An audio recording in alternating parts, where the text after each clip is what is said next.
Good evening, Blades fans. A Saturday night unlike any other coming at you today. My name is Mitch Bach, the host of Blades TV, alongside Les Lazarick, the voice of the Blades. Yes. And Les, the 2013 Memorial Cup victory against Halifax has been lighting up our social media.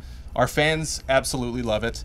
And tonight, they get the chance to relive all of the magic of that game. Yeah, it was quite the day. May 19th of 2013, a Sunday afternoon. The Blades, prohibitive underdogs against the Halifax Mooseheads, who only lost 7 games in regulation time up until that particular afternoon, and prohibitive favorites to win the whole thing. They ended up doing so, but on this particular day, Goliath would be slayed by David, namely the Saskatoon Blades.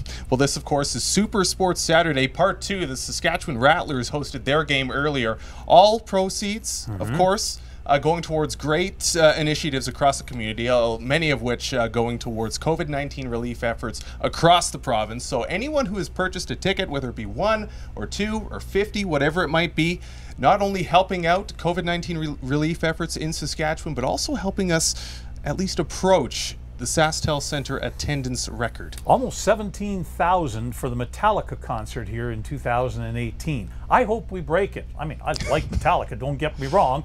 I'm a metalhead who grew up back in the 70s and 80s and loved that kind of stuff, but it would sure be cool if a virtual crowd for Rattlers and Blades could outdraw Metallica on this Saturday, the last Saturday of the month of March in 2020 during COVID-19. We got a lot in store tonight, obviously. A great game to watch. Some notable players as well. Matt Stransky is a guy that you're going to hear a lot of. Andrei Makarov as well. Yep. Any other names to kind of keep a lookout for? Darren Dietz, Brendan Walker, the captain of the team, Duncan Siemens on the blue line, a young Nelson Noje, only 16 years old, playing some on the blue line with Matt Pufall from here in Saskatoon as a member of the Blades. Lucas Sutter on that team. Michael Furland, who ended up going on to the National Hockey League, still playing in the NHL, a big part of that team. And Josh Nichols, who would score into an empty net a little later on. Oh, I shouldn't give away too much though, Mitch. But those are the types of guys we're talking about on this team. And Halifax, got Nathan McKinnon, got Jonathan Drouin. Yeah, Martin Firk, and all kinds of guys. Zach Fucali in goal. And there's, what, 6 or 7 guys that were drafted into the NHL on that team. Yeah, they were scary. 8 players averaging a point per game or better through the regular season. So plenty of talent. We'll be here for a while. Yes, we will. It's a great game, a lot of energy, and we'll share a lot more in our first and second period intermissions, as well as words from some of the alumni as well. But for now, let's send her down to center ice for Part 2 of Super Sports Saturday. Would you now please rise, remove your headwear, and join members of the First Nations Veterans Flag Party and Dolores Sand in the singing of O Canada in Cree, French, and English.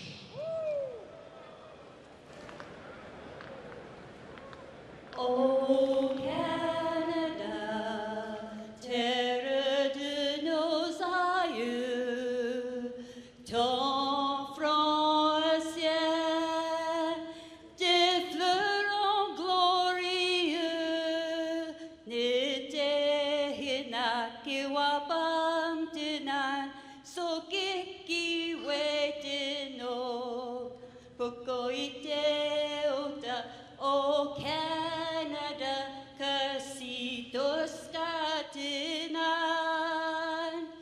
God keep our land glorious and free. O Canada, we stand on guard for thee. O Canada, we stand on guard for thee.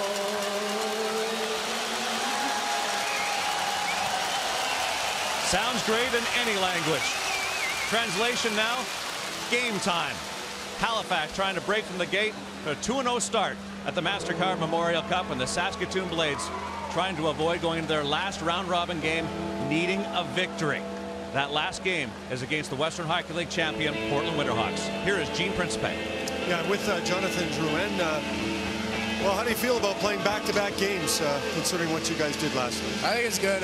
Sometimes it's disadvantage, but I think we're in the momentum from last night's game, and we're just got to bring it tonight.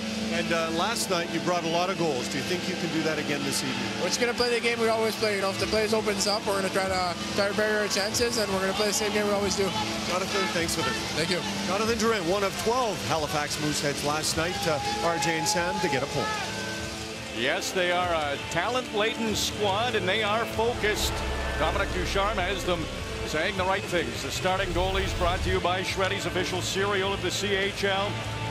We talked about it in the open. Andre Makarov will have to be outstanding. He was signed by the Buffalo Sabres as a free agent, turned 20 in April. He is an import from Russia. He has not won a playoff game in the CHL. First game he was good against London, allowed 3 goals on 33 shots. But the Blades still lost that game. Zachary Fucali, the 17-year-old from Rosemère, Quebec. He is the franchise leader for the Mooseheads in wins in a season. All-time wins. He was a Quebec first-team All-Star, and he was excellent in the opening game against Portland. He did allow 4 goals, but they were outshot in the game, 41-35, so he kept his team in it. Enhance your TV experience during the MasterCard Memorial Cup. You can visit sportsnet.ca to watch live streaming of our robotic camera uninterrupted during play, and stick around post-game for full analysis with Patrick King and live team media conferences. It was quite interesting this morning. Dominic Ducharme saying his team, the Halifax Mooseheads, is actually better on the second day of back-to-backs. Yeah, it's amazing. He felt his first period yesterday. The team was watching the puck. They were puck focused. He expects a better start out of his puck tonight, and as a result, a better overall game. Well, the Blades going with their big line provided all the offense in the opening game against London with Nichols, Walker, and Furland. And Furland has really had a burr under his saddle early on here. Hey, Blades fans, it's Nick Zajac here, your old Saskatoon Blade. Just thought I'd record a video and share an old memory from the game against the Halifax Mooseheads. What I remember most about that game is 2 things. I remember one, being on the 4th line. I was 17 at the time, new to the team, and I remember being out there and getting caught out on a bad line change against Nathan McKinnon, Jonathan Drouin, and Martin Firk. And I remember Lauren Mulliken didn't make that mistake again, letting me out there with those guys. So, but a better memory from that game, I think, was I remember seeing, I think it was Matty Stransky blocked one off the shin pad and picked it up at full speed. And I don't know who was trailing him from Halifax. Guy, obviously not a great skater because Matty didn't have the best stride either. But Matty was clipping down. He went top right over Halifax's goalie's shoulder and scored. And I just remember the excitement on the bench. Where, that's where I parked myself for most of the game. And I just remember jumping up and down, and everyone was so excited. So it was a great game, and something that I'll never forget. So hope everyone's doing well. I'm hanging in here and doing well here from Winnipeg, Manitoba. All they sorted out. Looks like Halifax will be going to the power play. An interference call. The keys to the game tonight brought to you by Irwin Tools, the makers of Vice Grip Through Block Pliers. Invite you to celebrate National Tradesman Day on September 20th. I think the Blades really need to stick to the game. Never mind the rough and tumble stuff, the intimidation. That stuff is not going to work against the Halifax Mooseheads. And when Dominic Ducharme said his team is actually better playing back-to-backs, as he saw throughout the course of the regular season, that may be a very scary proposition for a team that scored 7 goals against the Western Hockey League champs just one night ago. Well, they didn't listen to you early on, Sam. Just a minute 22 in, the rough stuff has the Blades short-handed. And that's one thing that Lauren Mulliken touched on. He said all the team's penalties in the first game were deserved. He needed his team to be more disciplined. Not a good start here 2 minutes in, already down a man. Halifax power play was good last night against the top penalty kill unit in the Western Hockey League all season long in the Portland Winterhawks.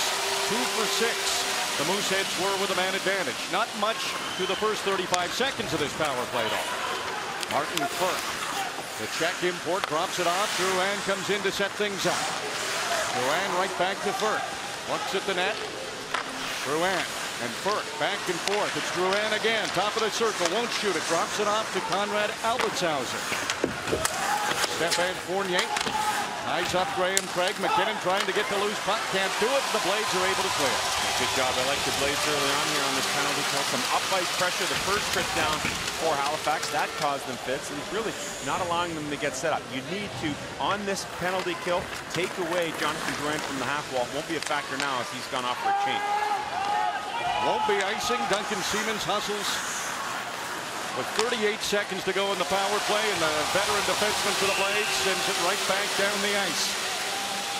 Be a slashing call on Champini. Just hung up in the neutral zone, and you want to talk about discipline. Two cases definitely against that early on. One for the Blades, and now one for Luca Champini and the Halifax Mooseheads.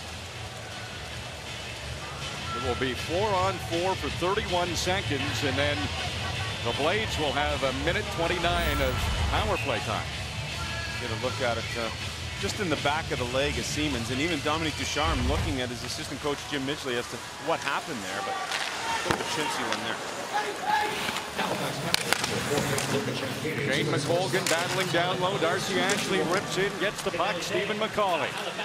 4 times he's been in the President's Cup final in the QMJHL. He's been a Q champion 3 times. He's won a MasterCard Memorial Cup, so he can tell the Halifax Mooseheads what needs to be done. He's number 81 out there for Halifax. He was a really key acquisition by Cam Russell at the deadline. McColgan back to Dietz. Dietz, terrific season for the Blades. He was 3rd in defenseman scoring. Montreal Canadiens have him high on their radar. Well, the veterans for the Saskatoon Blades given 2 weeks off after their exit from the playoffs. Dietz went to Las Vegas to watch his dad drag race. His dad, Daryl, well into the car seat. Blades now on the power play for the next minute. Dietz will quarterback. He had 24 goals as a defenseman during the Western Hockey League season. Here's Dietz now with the puck. His shot blocked. Short range by Ryan Falkenham. That's one of his roles, a penalty kill specialist. You know, RJ, I loved his game yesterday. I mean, he was solid and simple all game long for Halifax and was a big factor defensively. Dietz holds the line, keeps it in. Nichols heads to the front of the net. Walker got it there. Albertshauser tried to clear it, went back behind the net. Dietz over to Matt Pufall. Berlin's pass picked off by Falkenham, and the penalty killers need a change with 24 seconds to go in this Blades power play. You know, everything was in place, RJ, for that game against London for Saskatoon to open. They needed good goaltending in the first 10 minutes. They got that. They needed to score first. They got that from Josh Nichols. Just had trouble closing it out, and a little bit of rust led to a mistake on the game's second goal. McKinnon and Drouin out there killing the penalty, and you have to be aware, even when you're on the power play, they can be dangerous short-handed. McKinnon had a short-handed goal against Portland. Halifax no longer short-handed. Back to full strength as Champini's on the ice. Blades keeping the pressure on. Colin Balcourt gets it in front. Zach Fucali comes out to stop Nathan Birds. Long shot. Fucali got a piece of that one. Brendan Duke. He'll slow things down coming out of his own zone. Slaps it around. Jonathan Drouin. He'll be the first man to it. Takes a hit. Burke, he's got a lane to the net. Now McKinnon. Makarov got over, made the save. Puck goes over to the far side. Uyghur cracks it down. Uyghur down there, the defenseman. Matt Murphy will pinch in. Active D. McKinnon. Drouin tried to get in front of the net, and coming back to stop him was Duncan Siemens. Just hasn't quite found his stride yet, Drouin. That's a puck he normally knocks down and puts into the back of the net, as hard as it may have looked to do that.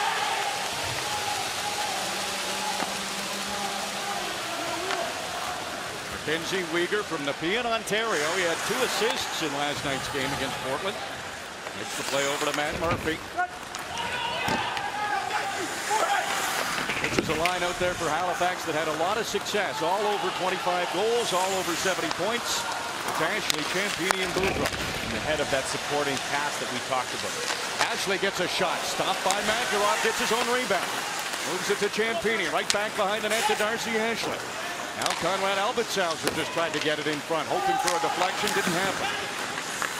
Adam Stransky sends it behind his own net. Big Graham Craig, 6'5" defenseman from Red Deer. That one is dumped ahead and just offside as Stransky comes in over the line. And teams trying to acquaint themselves a little bit. Nathan McKinnon coming off a hat trick, trying to keep that hot hand going.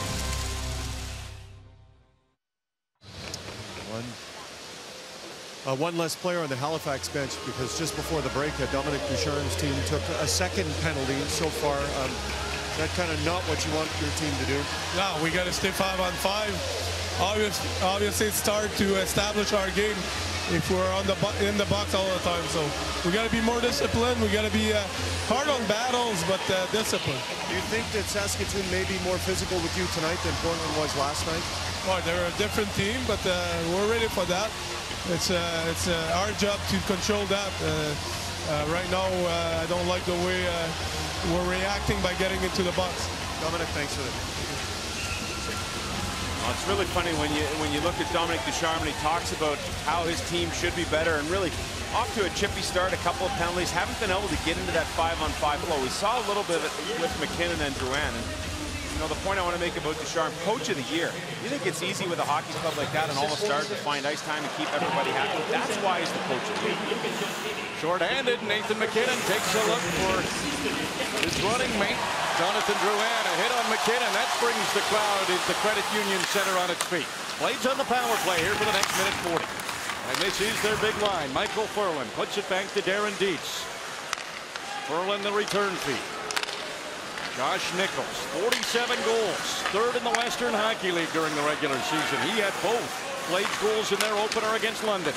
Nichols in front, puck's loose. Halifax has it, and just enough on the clearing by Drouin to get it out. Yeah, change up, and it works to perfection.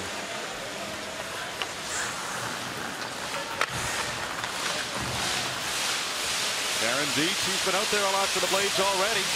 Picking up where he left off against London. Andrews tries to chip it past Dietz. Holds the line for the moment, but a good stick by Andrews pokes it outside. Jane McColgan from Manhattan Beach, California. You'll notice the tan. That's not a Saskatoon tan. Spent some time on the beach in his off time. Although it could be, with the way the weather's been here in Saskatoon, it's been quite nice. Well, top scorers are brought to you by Fram Filters. Participate in the Fram and Prestone Drive for the Cup hockey bracket. Visit www.driveforthecup.ca. Nathan McKinnon with 3 goals and an assist. We saw Ty Ratty's work last night. Josh Nichols and Troy Rutkowski, each with 2 goals apiece in their team's respective opening games. 44 seconds to go in this Blades power play. Their second of the game, 0 for 1. McColgan wins the draw. Gets it back to Thrower, right back to McColgan. Fournier watches him closely, forces him into the corner.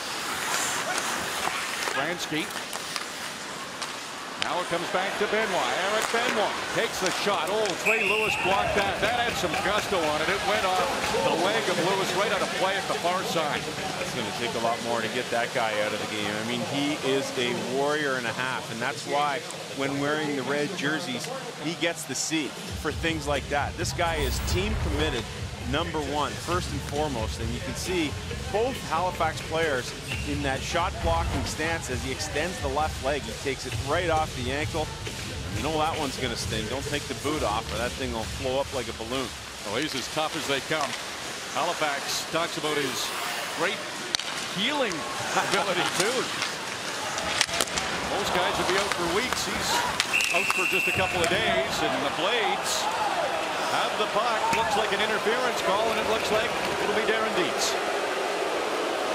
You have to wonder with maybe some of the stuff that was going on in the warm-up and some of the stuff that Saskatoon was trying to do previous to its game against London, that maybe the officials are on high notice here. You know, a couple of calls that, yeah, you can call them penalties, but I don't know, at this stage of the year, probably a couple that I would have rather seen not called to allow this game to get into some kind of flow. 4 on 4 for 15 seconds. Then Halifax goes to the power play.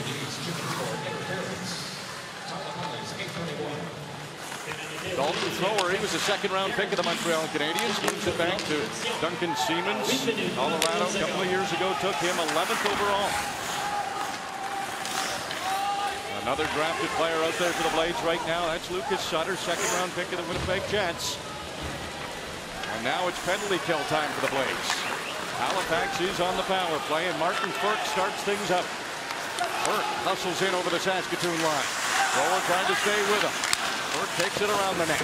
Drops it back behind. Fournier able to get the pass to McKinnon. At the point, it's Furk.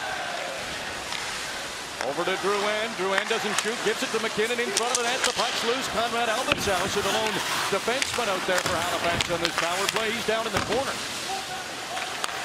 Drouin at the line.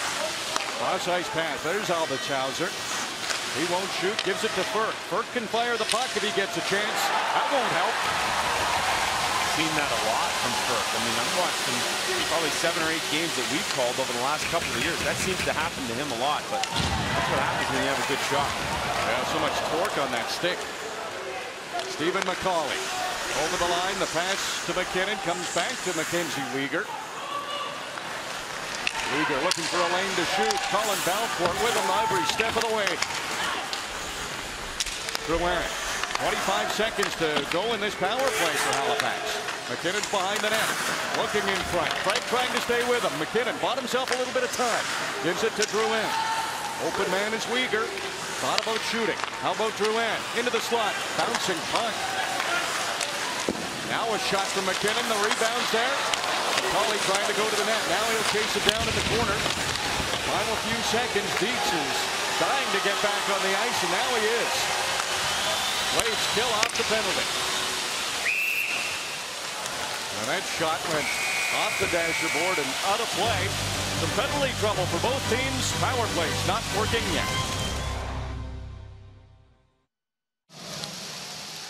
Well, welcome back, and joined by Braden Holtby. He's used to being really down there during his 3 full seasons as a member of the Saskatoon Blades, but now he's up here watching junior hockey. What do you remember about your time in the Western Hockey League?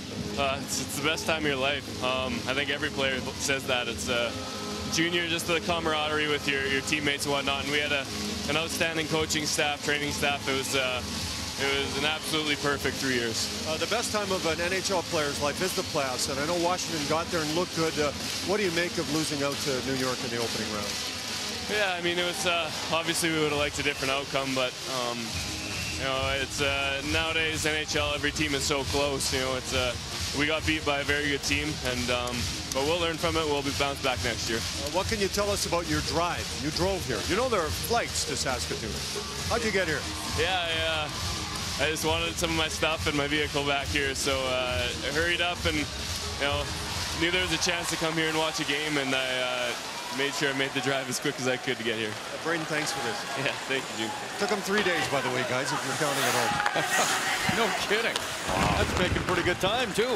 He fits in a pretty good list of guys that have come out of the Western League lately. James Reimer out of Red Deer, Darcy Kemper, same thing, now backing up with Minnesota. So goaltending future looking bright here in the Western Hockey League. Andrew Ryan from Paradise, Newfoundland, number 9, gets the shot. Rebound went right into the slot. Josh Nichols had come back. He cleared it away. Trey Lewis, you called it, Sam, hasn't missed a shift after blocking that one off the inside of his ankle a few moments ago. I wouldn't expect anything less out of that guy. I mean, just such a warrior back there, and he has all the respect in the world from his teammates. Brett Andrews sneaking around the Blades. The Nashville pick got right to the net but didn't get a shot. Lucas Sutter dancing through center. Pass ahead to Burns, and he was a half stride offside. Yeah, there's some of that timing with the rust. And, you know, Damian Cox touched on Michael Ferland and how he needed to be really good for the Blades in this game. 2 assists in the first game, but on the right side of your screen, you'll see him enter the fray here off that shot off the far pad. He comes down hard on the stick of Albertshauser and takes away a grade A scoring opportunity. Good commitment to team defense there for the Calgary prospect, Michael Ferland. 8 minutes, 20 seconds to go in the first period. No score between Saskatoon and Halifax. Saskatoon had that long layoff, lost out in the first round of the Western Hockey League playoffs, 51 days off. Came up against the OHL champs. Game 1 of the MasterCard Memorial Cup on Friday. Great game. London was able to come out with a 3-2 win. Halifax played yesterday, 7-4 win over Portland, so they're playing on back-to-back days. That's Stransky. Over to Eric Benoit. Benoit gets the pass over to McColgan. Stopped by Fucali. It's in! Stransky on the doorstep. Blades open the scoring.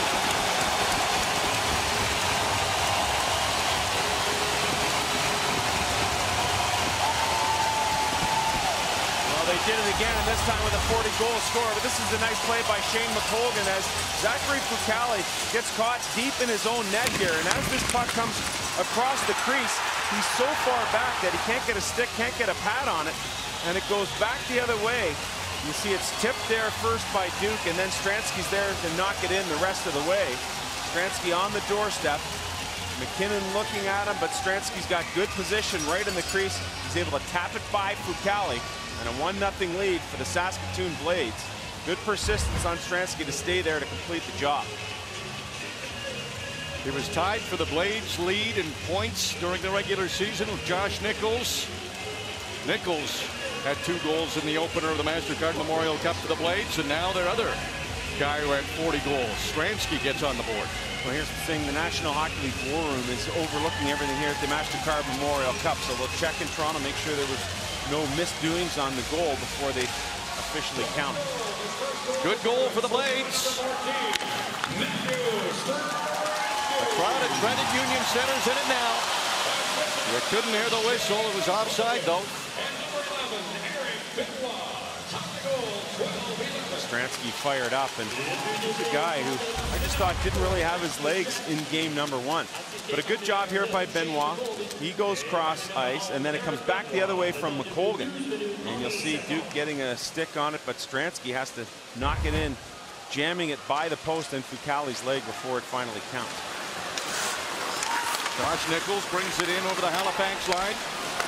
Nichols in the corner, in front of Walker. Ferland tried to get the loose puck in front, couldn't do it, and Stephen McCauley's the other way in a hurry. Sends it into the corner. Stefan Fournier, he'll chase after it, take a hit from Graham Craig. The Blades the other way. Crowd, a big cheer as Walker comes in over the line. Nichols back to Walker. Blades have it up in their step right now. Thrower, he walks in, save Fucali. The rebound, move back to Dalton Thrower. Wrist shot deflected in front by Nichols, and Fucali stopped that too. This is really good for the Blades in terms of getting the crowd engaged. I mean, this is a big arena, a big loud crowd, as we saw Friday night against London. And when Nichols scored, there was good jump in the building. The Blades fed off that, and they're doing that again here right now. That Pooh ball, he'll have to hurry. Darcy Ashley's coming in on the forecheck. The Saskatoon native makes a couple of good moves around his net. Who's the open man? Stransky's there, but Matt Murphy's pinched down to make sure that puck stayed in for a little while longer. Dietz gets it out. Rieger over to his defense partner Murphy. Now ahead to Ashley. Ryan, he's working through a couple of stick checks. Gets a shot away. Makarov the save. Rebound. Blades get to it and move it outside the zone. Murphy from Fredericton, New Brunswick. Brent Andrews. He's had some flashes early on in this game. Down low to Darcy Ashley. Nobody at the point for Halifax.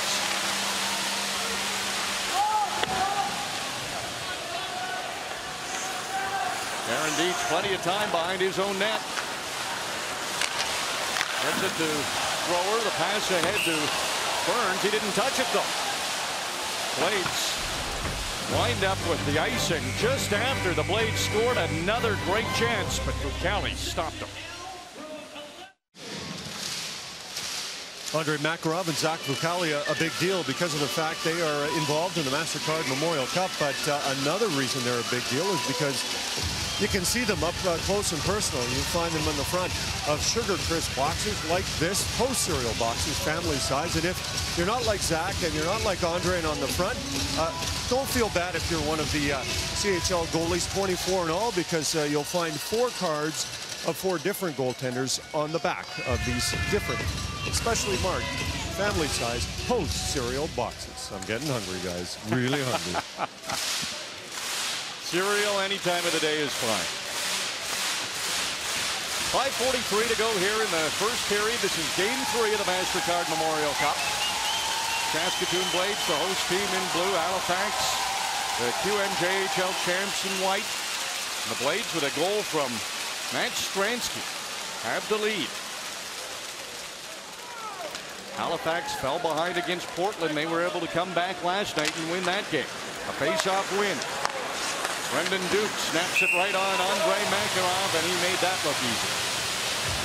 Makarov hasn't been entirely busy to start this hockey game, but just been steady back there. And interesting in that once Lewison disbanded in the Quebec Major Junior Hockey League, no one took him in the dispersal draft. As a result of that, he had to go back into the CHL import draft. He was picked up by Saskatoon there, so don't think he doesn't have a chip on his shoulder about playing against the Quebec Major Junior Hockey League representative Halifax Mooseheads. Some line juggling here for Halifax. Drouin's out there. Right now, McKinnon is not. That may change on this icing call. Drouin with his 1 goal last night. Just kind of give you an overview of what the MasterCard Memorial Cup is all about. 4 teams here. London, Halifax, Saskatoon, Portland. Best record advances to the final once every team has played each other once. The second best record goes to the semi. That could happen if Halifax wins tonight. The third place team plays the fourth place team if the tiebreak is needed. If not, the third place team goes into the semi. McKinnon now playing with Andrew Ryan and Stéphane Fournier. Bouncing puck, Fucali. Ooh, the first touch was a little difficult, but he was able to corral it and get the whistle. If there's anything that would be a knock against Fucali, is that there are times in his game when he is just too calm. He's too cerebral, too passive. And rather than go out and kind of attack that puck and get coverage on it, he just kind of lackadaisically waits back into his net. It kind of bounces off the stick. And from there, a good opportunity created. You see how he just kind of hangs back with the glove? That's the one maybe knock in his game, but that's also probably the best asset of his game, is that he is a lot like Carey Price, and nothing ever seems to faze this young man. McKinnon wins a face-off in the defensive zone. Chance to clear the zone. Halifax does. McKinnon takes a hit from thrower. That stood McKinnon up. Every time he's been hit, the crowd cheers here at the Credit Union Center in Saskatoon. Michael Furlan drops it off to Walker. Furlan in his short time with the Blades was better than a point per game. Chance for Nichols around the net, and he's always dangerous there. Zach Fucali stops him this time. Let's check in with Gene Principe. Well, as we've seen from the start of the MasterCard Memorial Cup, the Hockey Central panel on site with Darren Millard, Damian Cox, and Nick Kiprios, but Hockey Central Playoff Extra continues to roll along daily at 5 p.m. Eastern Time on The Score. Your friends got their tickets. That's good to see. Yeah, they got dressed up too. Gazoo, their Sunday best.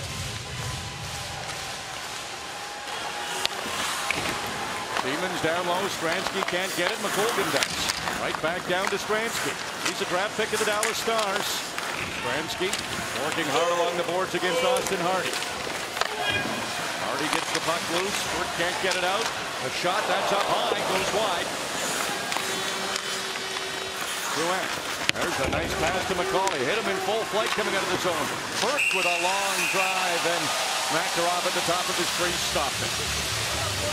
Starting to see some stuff take place here after the whistle, but Halifax doing its best to score off the rush. I mean, that's where they're best suited. They want to utilize that team speed. A good opportunity for Saskatoon, thanks to some heads up and a good pinch on the far board, sends it back towards the front of the net, and that shot just misses over. Saskatoon has played a calm game, a patient game to this point, and has not been rattled by the task at hand of trying to win for the first time in 14 postseason games. Colin Valcourt, big, tough forward from Red Deer. He'll send it in. Burns trying to chase down Uyghur.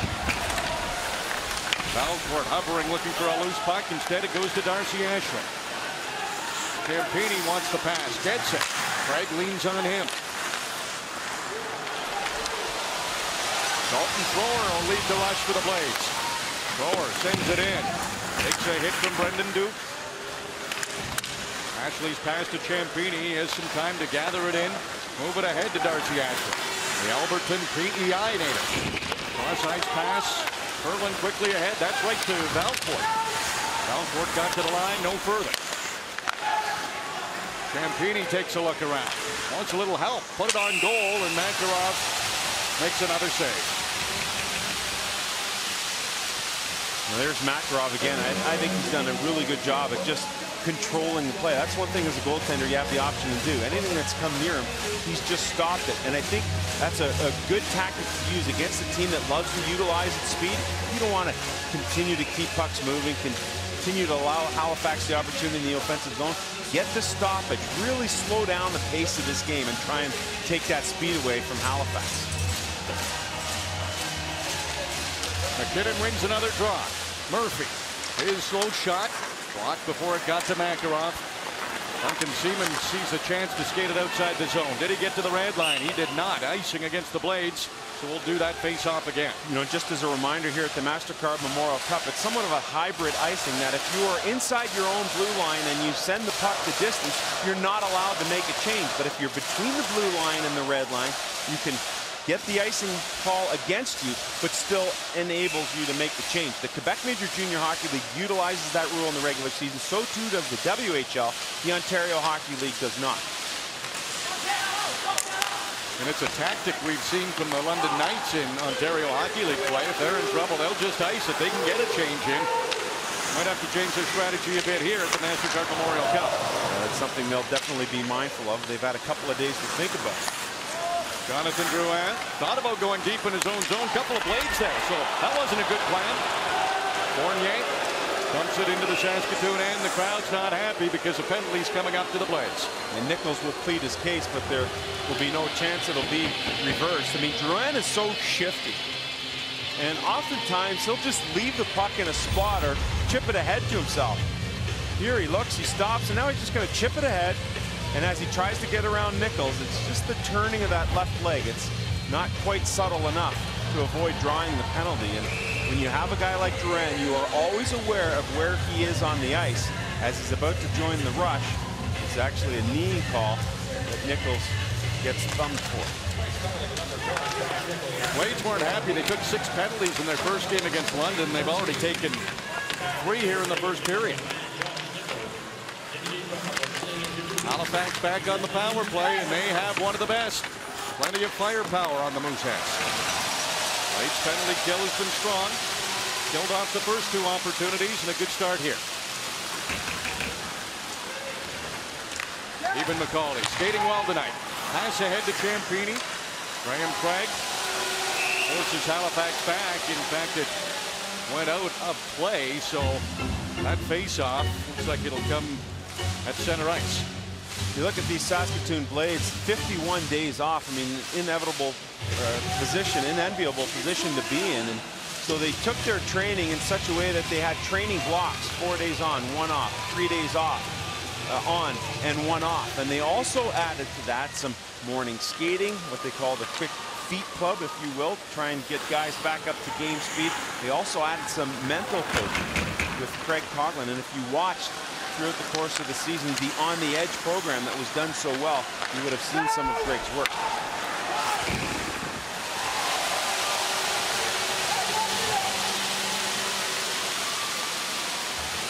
Conrad Albertshauser starting this power play out for Halifax, leaves it for Jonathan Drouin. Drouin lofts a high one into the corner. Lowers the first man to it, wraps it around, but can't get it past Fournier. Pass comes back to Albertshauser. Nowhere to shoot. Moves it over to McKinnon. He'll put on a stick handling clinic. Walker's seen enough of that. Tries to play the body. McKinnon able to make the play to first. And then Brendan Walker pokes it loose, and the Blades captain trying to have a short-handed rush. Stick handling in. He bumps hard with Albertshauser, and Walker falls. Quite the shift by Walker. McKinnon. His room was pinched off by Dietz. Blades playing physical on McKinnon tonight. 3 Mooseheads in the corner. 14 seconds to go in the power play. Blades come out of it with the puck. Don't get it out, though. Drouin. No stick for Sutter. Drouin. Makes a pass all the way down to the right wing side. Backdoor. McKinnon tried to put it in. Makarov was diving back. Penalties over. Burke hanging on to it. There's another pass. And Drouin threw it right through the crease. Lots of passing for the Mooseheads. Can't get it on goal. Wade's back to full strength, and that redirect out of play is a whistle Saskatoon needed, and that brings some of the fans to their feet at Credit Union Center. Golden opportunity. Nathan McKinnon is the right shot on the left side of the ice and has a perfect opportunity to tie this game, and it just looked as if waited just a second too long. Kicks it to his blade, bounces it off of that far post. But the skill set definitely on display there. Bouncing puck, kicks it ahead, fires it. Tough angle, and still just draws post. Well, down to 25 seconds to go in the first. Trey Lewis put it right on Makarov. He had some trouble with that. Shane McColgan quickly ahead to Benoit. Stransky had the puck bounce on him.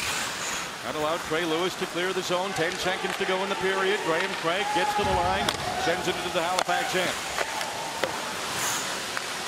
Andrew Ryan, he'll clear it out, and that will be it for the first period. And the fans salute the Blades. The host team, a strong opening frame. A 1-0 lead after the first period for the Saskatoon Blades. Matty Stransky, the Dallas Stars prospect, has the lone goal. Makarov was great. Let's go upstairs to the panel. Darren. Needed somebody to shine. And for the second straight game in this MasterCard Memorial Cup, the Saskatoon Blades open the scoring. Play of the period brought to you by Stag Chili Saves for Success program, where saves made resulted in contributions of $30,000 to minor hockey teams. Go to stagchili.ca to see the winners. Nick? Well, we talked about the Blades needing secondary scoring and somebody that's not on the Furland line. Stransky comes through. McColgan doing a nice job getting that puck back to the net quickly, and the all-important first goal that really set the tone. The goal was not the only good part about the first period for the Saskatoon Blades. What's the difference? Damian Cox and Nick Kyprios coming up in the first intermission of the 2013 MasterCard Memorial Cup. Matt Stransky, what a guy. Yeah. What a goal. Yes. That set this place on fire. Yeah, absolutely. It gave the team a lead, and of course it was part of a period in which both teams had their chances on the power play, and with the help of Andre Makarov in goal for the Saskatoon Blades, the Blades were able to shut down the Halifax power play on 3 occasions in the opening period, giving up just 1 shot on goal. Nathan McKinnon, Jonathan Drouin, Martin Ferk could only manage 1 shot on goal on the power play against a really charged up Blades team that had a penalty kill that was really going well in that opening period. And of course, with Makarov backstopping, the Blades were able to come away from that first period up 1-0, even though they were outshot 11-8 and had a little bit of a disadvantage in terms of territorial play in the opening frame, Mitch, but huge to be able to get the goal from Matthew Stransky to put the team up ahead. That's right. Well, you know, and you mentioned some of the names as well. I had the chance to catch up with Darren Dietz. He played a big factor in this game as well, and you'll see that coming up later on in the game. So let's throw it now to my chat with Darren.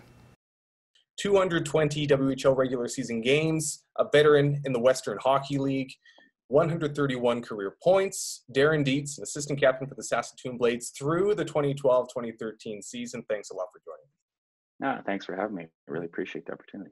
All right, so Super Sports Saturday, and everyone is tuning in right now to the 2013 Memorial Cup victory over Halifax.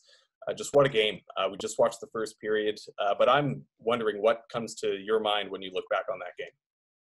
Yeah, that was a game. I mean, that was a special game for us. First of all, with Halifax being the favorites coming into the tournament, superstar talent that they had on that roster. I mean, it was a big test for us, especially at home. And I remember the building being absolutely packed. And we started the game off a couple nice goals to lead the score and kind of give us that belief after dropping that first game of the tournament that we have a chance.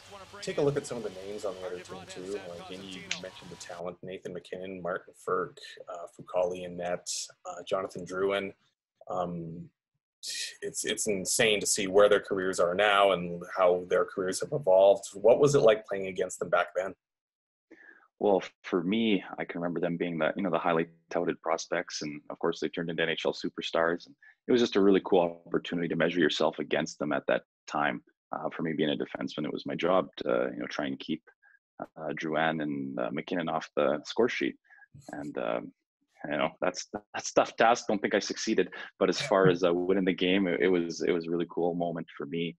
I just signed a contract with the Montreal Canadiens, and I knew that their management was in the building to watch as well. So these are the kind of things that are in a young player's mind, as well as playing that game. So to succeed and win that game was huge.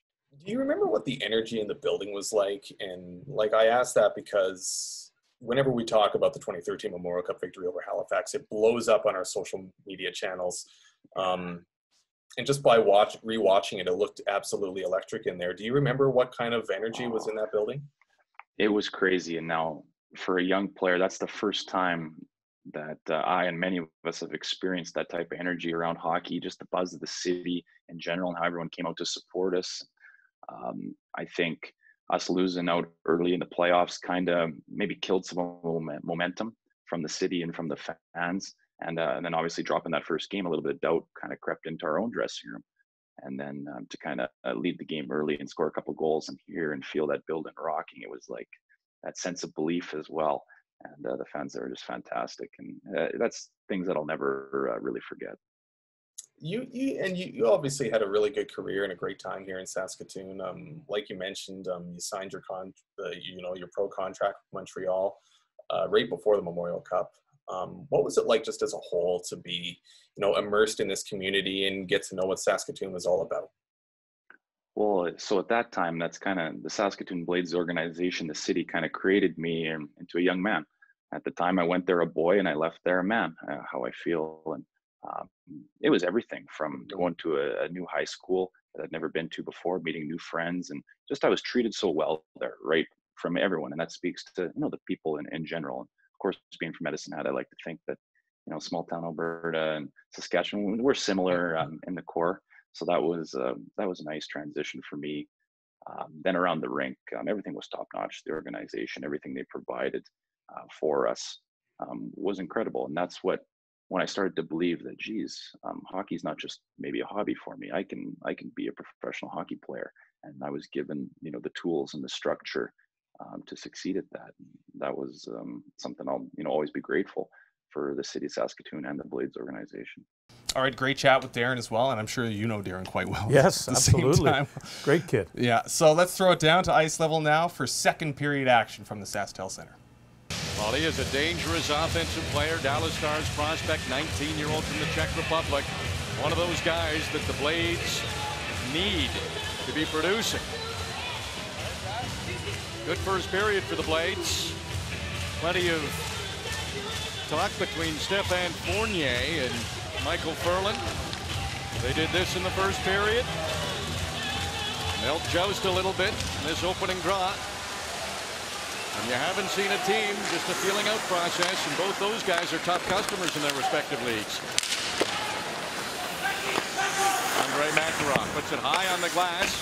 Took a funny hop, goes right to Michael Ferland. His pass off a skate. Fournier tried to get it to Andrew Ryan. He was all tangled up with Darren Dietz. Dietz comes out of the corner and draws a penalty. An early power play chance for Saskatoon in this second period.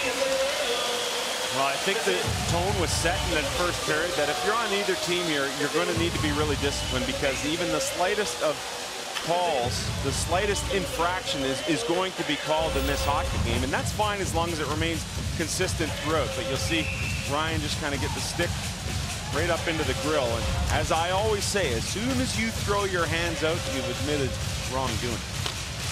Throughout the QMJHL playoffs, Halifax was #1 on the penalty kill, going at a rate of 90.7. They killed off the first 2 Blades power plays in this game without even allowing the Blades a shot on goal. Here's Stransky. He's looking sharp, cutting through the defense. Put that one on, and Zach Fucali made the save. See Saskatoon wanting to go hard to the net, Fucali wanting no part of that, so he'll take a skate around. But Stransky now looks like he's found his stride, and talking to the coaching staff, felt that did skate well in that first game, but I had seen him play on a couple of occasions previous to this season. And when he wants to go, he can be a menace. Good north-south game here by the Saskatoon Blades as Stransky tries to split the D. Always helps when you get a goal, get a little confidence. He's had a good game so far. Minute 38 to go in the power play. Blades win the faceoff. Dietz across to Pufall. Bouncing puck gets it to Settle, gives it back to Dietz. He'll shoot it. Oh, Macaulay point blank blocked it. He's back up, willing to block another one. Long shot from Nichols, missed the net. Chance to clear for Halifax, and it's fired down the ice by Fournier. Darren Dietz, 19-year-old defenseman from Medicine Hat. Drops it back. Trailer is Brendan Walker. Burley, couple of good moves. Nichols missed the far side. Dietz hurries over, and that's off a body and out of play. Well, Dietz is one of those guys whose game has grown by leaps and bounds. A listed player, never drafted into the league, and the one thing he can really do is fire it, and that's a result of working with the Montreal Canadiens. And we talked a little bit about that this morning. He went to a shooting school with Tim Turk and Paul Lawson, the Montreal Canadiens, and two things they said to do. Tape your blade right to the very end and use a longer stick. It'll help you find the sweet spot of the stick more often. This guy can really get along on his shot. Helped him a little defensively too, that long stick. Got it about 1.5 inches from when he came into the league. Very, very interesting, engaging young man. I enjoyed the 20 minutes we spent with him this morning, and you can see why. He is all geared to being a pro. Kenji Weegar, checked by Stransky. Trey Lewis comes in to help out. Stransky steals the puck. Stransky around the net. He still has it. Now he moves it all the way back to Eric Benoit. The forward playing the point on the power play. He shot one up high. That was well wide. Thrower keeps it in. Belcourt dives for it. Trying to keep possession. Trey Lewis gets it to the line. That's not out. Thrower lofts it in front of the net. Puck's loose. Weegar bats at it. McColgan bats at it. Goes to the corner. Ryan's back on the ice. Halifax back to full strength. Stransky from a sharp angle tests Bukali. Made the save, but the puck's still loose. All the way back to Thrower. Wanted to shoot. It slid away from him. Now there's the shot. That hits a body in front. Bukali was searching for it. Andrew Ryan, he's the fresh body out there for Halifax. Just gets it outside the line with that long change in the second period. Halifax might need a little more to get a full change in. Andrews heads off down. The defense stuck out there. Trey Lewis, Mackenzie Weegar. Burks, long pass to Drouin, and I think that missed everybody on that Halifax bench. It got in there with a little gusto. Gives us an opportunity to chat with Gene again. Gene. Well, RJ and Sam, so much more hockey coming everybody's way. The MasterCard Memorial Cup continues. Portland versus London tomorrow at 8 p.m. Eastern Time, 6 p.m. Mountain, 5 p.m. Pacific on Sportsnet East, Ontario West, and Pacific. Well, they're all big games at the MasterCard Memorial Cup, but once you have one under your belt, the importance just increases that much more. Portland needs a win there. London needs a win there, so that will be a fun one to watch. Again, two powerhouses, two league champions going head-to-head. Jonathan Drouin, dangerous rush over to McKinnon. Beckeron the save, puck's loose, Beckeron's on his back, and he has it.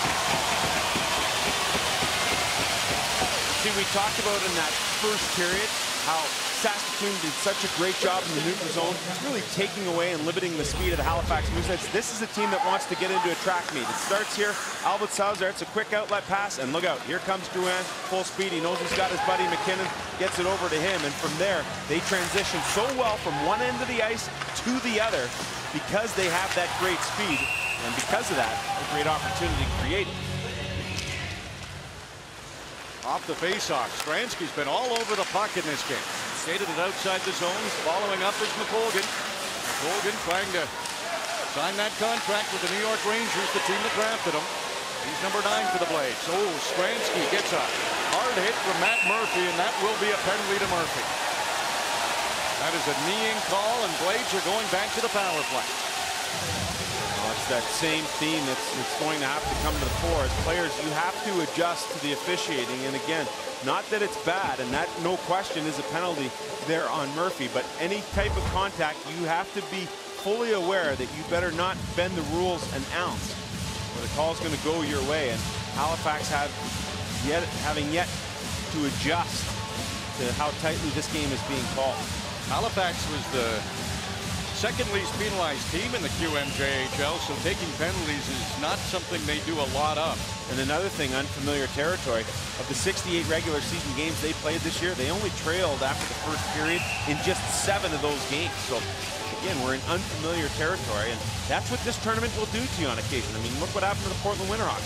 Didn't give up 7 goals all season long. They gave up 7 last night. Trey Lewis and Michael Furlan there having some words on the draw. Blades on the power play for the 4th time. They haven't had a shot on the power play yet. Nichols over to Walker. Moving it around well. Bufal gets it to Nichols.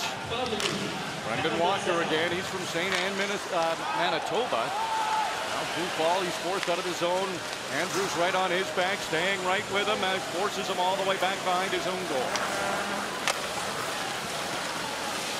Aaron Dietz. Head up. He'll drop it off. Trailer is Walker. Now the Blades are in over the Halifax line. They need to get some shots on goal with the man advantage. Bufal. He won't shoot it. Moves it over to Dietz. Bufal, another chance. Low shot redirected. Kelly to save. The rebound's there. It's cleared out of harm's way by Halifax, and Andrews slows it down and gets it right on goal in the Saskatoon end. I believe another post.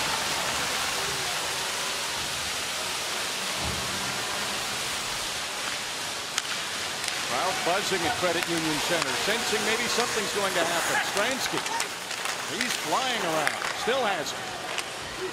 Good pass over to the open man, Dalton Thrower. Bufal, room to shoot, blocked in front. Stransky takes a high shot, that hits a body in front. Cleared to the corner. Blades keeping the pressure on. 35 seconds to go in the power play. Balfour behind the net. All the way back to Dalton Thrower. Now Stransky. Stransky, his pass off the skate of McColgan. That will give Fournier a chance to clear, and he makes no mistake. Makarov just lofted it up the middle. Give away to McKinnon. He had Drew Ann with him, but nothing materialized there. That pass was to no one from Makarov. Blades got away with it. Final seconds of the power play. That will do it. Murphy's back on the ice. And Halifax has killed off all 4 Blades power plays. Blades run into each other. Burke can't steal. Going the other way is Nick Zajac from Headingley, Manitoba. Put in front of the net. McKinnon knocked it down. Got it ahead to Martin Burke. Burke takes his shot. That one's up high. It'll come all the way outside the zone. Makarov. They'll play a little safer this time. Leave it there for Dietz. Over to Siemens. Ahead to Zajac at center. Takes a hit from Hardy. Got the puck ahead though. Dietz has joined the rush. Walker has some time along the boards. Down low. Dietz will have to go back to his defense position. Nichols went back to get it. Walker working hard along the boards. Boudreau tying him up.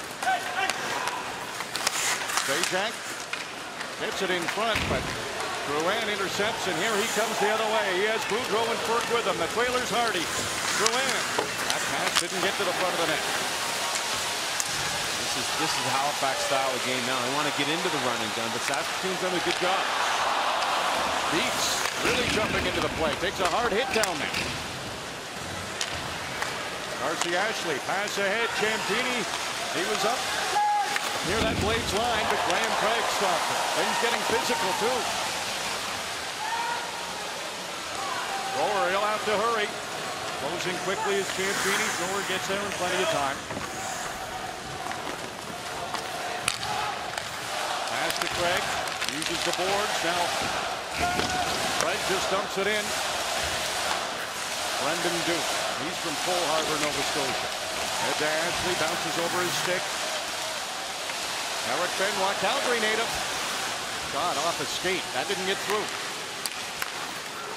Stephen McCauley trying to get some speed.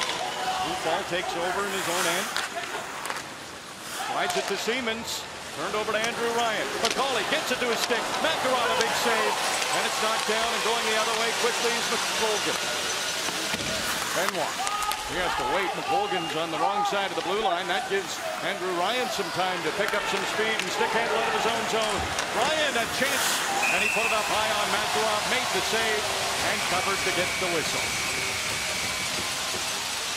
The Blades hanging on to that 1-0 lead. Hardy playing physical on one of the Blades' top guns.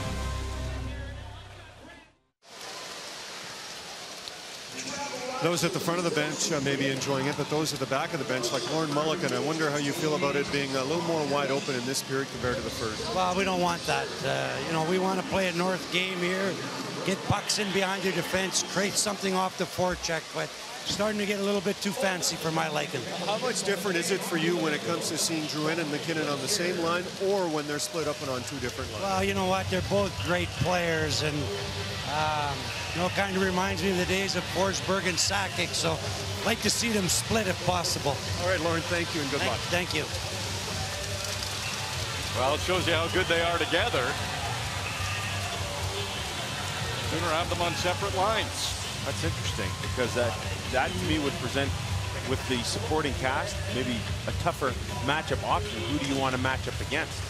They have such chemistry, though. They know where each other is, and terrific seasons. Nathan Burns chips it ahead. Trey Lewis into the Blade zone, right back. Lewis has it again. Mackenzie Weegar. He made the QMJHL all-rookie team. Weegar, he's the only rookie in the lineup for the Halifax Mooseheads. Fournier wraps it around. Trey Lewis will hurry. He gets over there. Tapping for the puck is Weegar. He had 2 assists in that opening game against Portland. Moves it over to Lewis. Half shot. That's off a leg and out of play. Talk about matching up against the 2 draft-eligible studs, Nathan McKinnon and Jonathan Drouin, and it does present tons of problems. Look at over a 1.5 per game pace for these 2 guys as the first 2 selected in the 2011 Quebec Major Junior Hockey League draft. Of course, McKinnon drafted by the big Homo Drakkar and traded 3 first-round picks and 2 players going the other way in that deal to allow Nathan McKinnon to get back and play at home in Halifax. Lauren Mulligan doesn't get his wish here. McKinnon, Drouin, they're out there together on this shift, along with Martin Ferk. Ferk with a hit, no call, and Brendan Walker is now challenging Ferk. He won't oblige Walker. That puck came outside the line. Halifax listed as the home team here. Walker, he's now in behind the defense. Walker missed the net. Albert Salzer got enough of a stick on him, maybe to deter him just a little bit. Now 3 Mooseheads coming over the line, and that is just offside as it was McKinnon, Drouin, Ferk, 3 dangerous players, and now Blades being confronted. Walker's back in the face of Ferk. And Ferk wants no part of that. And it looked like a hit that, the way this game has been called, would have been called earlier on. And that's why Walker was so upset. You can see as they stretch the ice, Walker gets a step, tries to go glove side of Tally. Had it kind of roll off the heel of his stick. And earlier in the shift, the hit against Craig is what drew the ire of Walker, and Walker goes over, a cross-check, an invitation to drop the gloves. Ferk saying, no, I don't want any part of that. I'll just keep the gloves on. Thank you very much. Things heating up out there. Trey Lewis and Duncan Siemens, defensemen for their respective teams, having some words across the ice at each other. Again, RJ, I think, and Lauren Mulligan touched on it, he doesn't want to get into this track meet because you won't win a track meet with this Halifax hockey club. Puck turned over, McCauley trying to steal. Stephen McCauley, shot stopped by Makarov. Big rebound, went right to Stransky. 3-on-2 for the Blades. McColgan, Benoit, there with Stransky. Pass to Benoit. Shot stopped by Pacman. Stransky comes in and gets the rebound. Behind the net, Benoit tracks it down. McCauley has some time for Halifax, gets it ahead to Ryan Falkenham, and he'll head off for a change after he dumps it in. Late pass to Benoit, redirects it into the Halifax end. Cali takes a look around, has both his defensemen back there. McKinnon's there too. Now Nathan McKinnon with some skating room. Pass ahead to Drouin, the one-touch pass, back to McKinnon. Backhand shot, no problem for Makarov. McKinnon in the corner. Drouin knocks it away, gets it back down low to McKinnon. McKinnon in front, didn't get it on goal. He's got a little jump in his step in this second period. Oh, man. Low shot. Makarov saw it from the point, and he steered that one up over the glass and out of play. A little spark from McKinnon and Drouin, but still can't solve Makarov.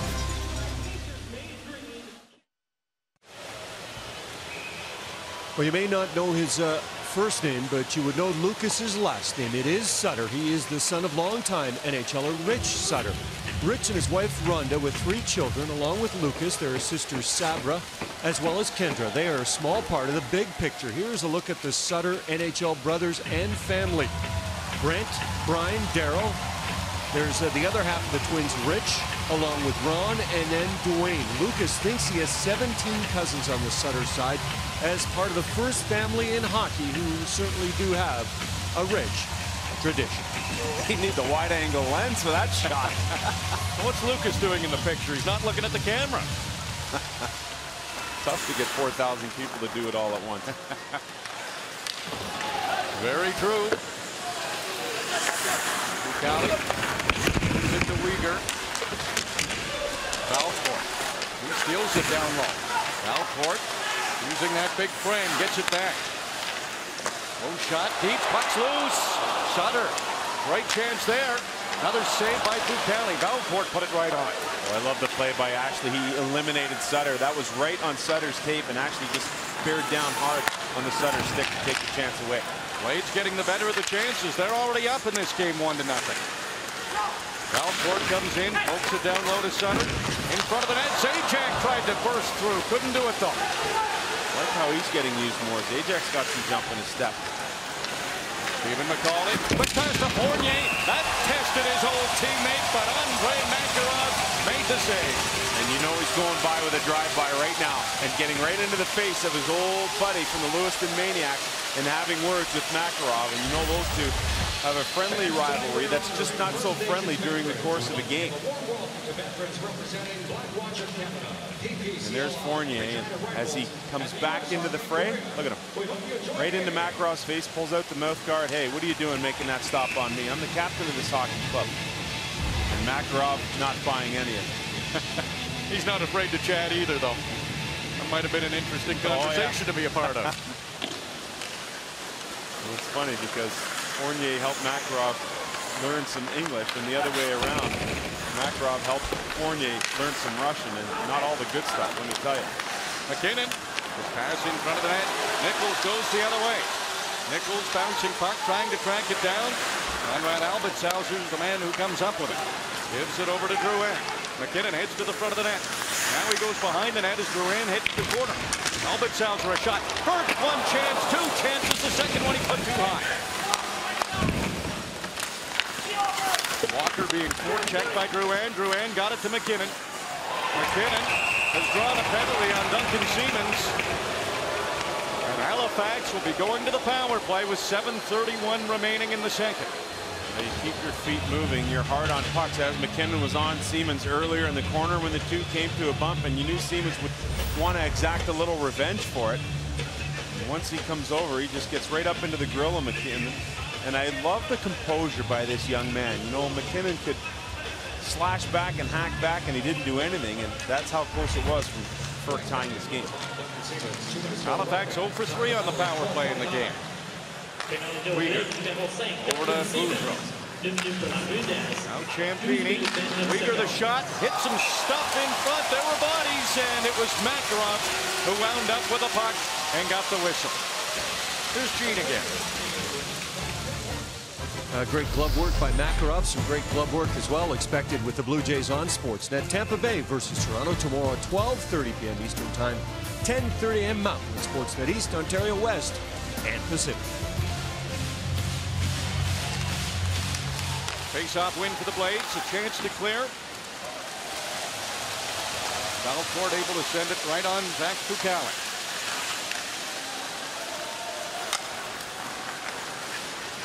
Blades hanging on to a 1-goal lead.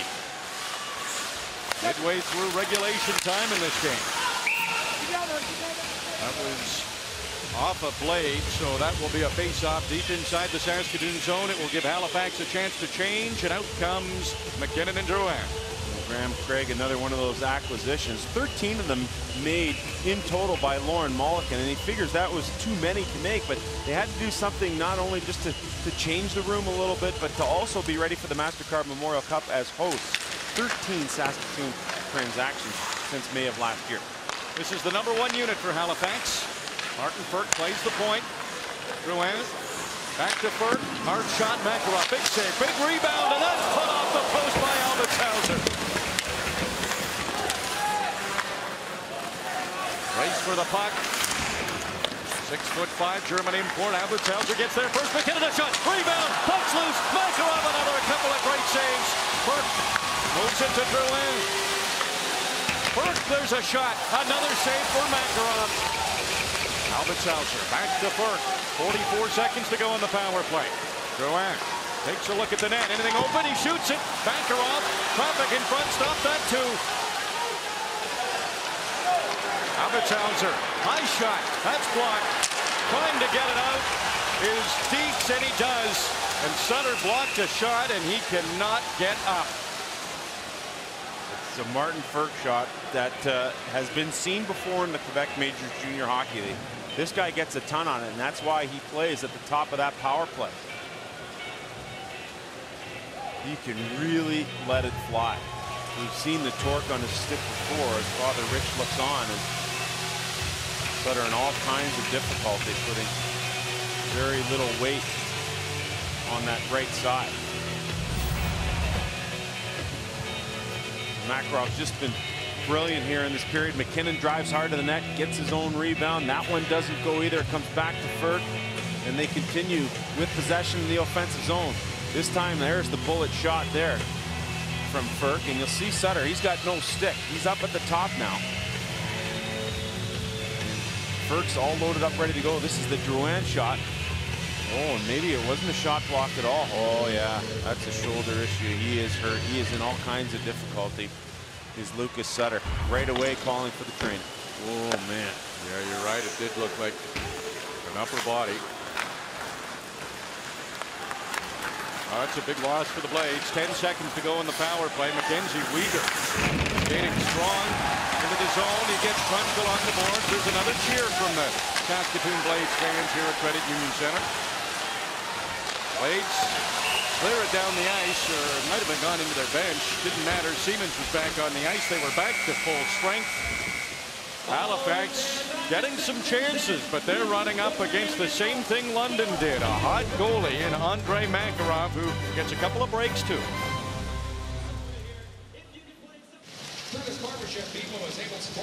Well, in 2008, the MasterCard Memorial Cup theme jersey program was created. The host club wears a specially themed military jersey for opening game, and that's what Saskatoon did against London. All jerseys are auctioned off on CHL auctions.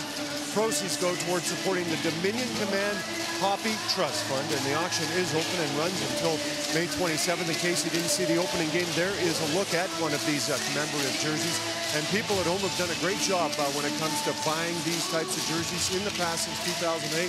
So far, RJ and Sam, over $100,000 has been raised. Great tradition started in 2008 when Kitchener hosted the MasterCard Memorial Cup.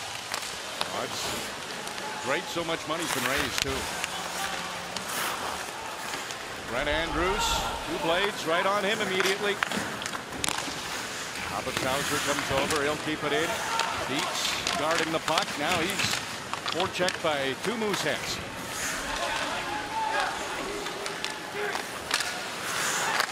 Andrew Ryan, Brent Andrews trying to work down low. Darren Dietz comes back. Second effort, able to get that puck out. Ryan at center. Get around Siemens, makes the play to Nathan Burns. The veteran-laden Saskatoon Blades team, loaded with 19-year-olds, the most experienced team as far as CHL games go in the MasterCard Memorial Cup this season. 17 players rated by National Hockey League Central Scouting, and none of them are on the Blades because they're all older players. Blades put another one in on Tukali. Takes a look, sees all his teammates in front of him. He can casually move it to Austin Hardy. Just over 4 minutes to go here in the second period. Halifax has outshot Saskatoon 23-17, but haven't been able to solve Andre Makarov. Ashley gets to the line. It's onside. Crowd starts booing that call. Won't matter. Blades get it out. Belfort. Big check by Trey Lewis. Following up on the plays, McColgan. He has some speed in there. This is a hit from Austin Hardy. Still chasing after it, but it's outside the zone. Fournier wearing the C for Halifax. Gets it over to McCauley. Makarov looking for that rebound. It hit him up high. Still loose. Thrown in front by Fournier. The Blades get it to the boards. Lewis. Oh, he gives that away to Stransky. He's been the most dangerous Blade in this game. Stransky in the offensive zone has been penalized. A holding call to Matt Stransky, and the Blades will be shorthanded again. And you can see where Stransky's frustration is. That was just a hard-working shift with a poor result. And you can see Stransky here. He picks it off of Mackenzie Weegar, and then he just drags him down thereafter. But he'd been hounding the Halifax Mooseheads right from the neutral zone. So a tough shift ending as a result of that penalty. And now this is the absolute perfect time here for the Halifax Mooseheads to tie this thing up with just 3:23 remaining in the second. Well, you can only take so many penalties against the Mooseheads. Blades have been good on the penalty kill. Didn't get it out here. Drouin stick handling. Drouin, quick pass. Over to McKinnon. Fournier parked in front of the net. McKinnon loses it. Benoit steals it and gets the job done.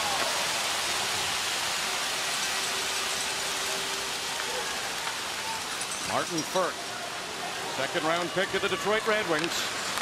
Firk tried to use the boards. Josh Nichols, have to keep an eye on him when the Blades are shorthanded. 6 shorthanded goals during the regular season.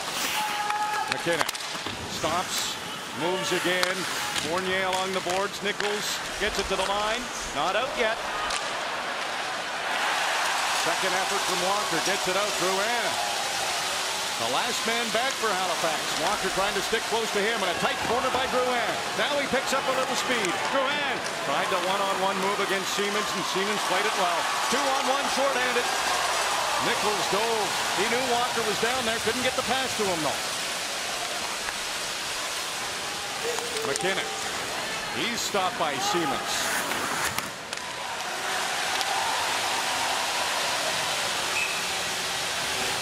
42 seconds to go in the power play, and that was played with a high stick.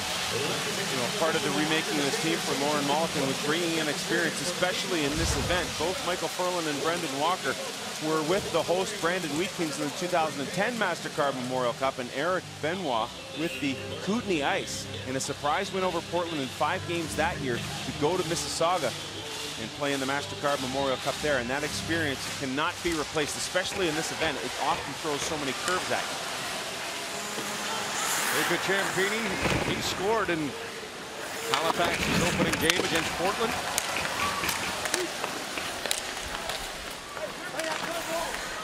Weegar along the boards. He gets it down to Champini.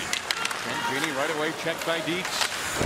Siemens pokes it past a couple of Mooseheads. A high backhand gets to the line. Now it's out. Belfort 2-on-1 with Benoit.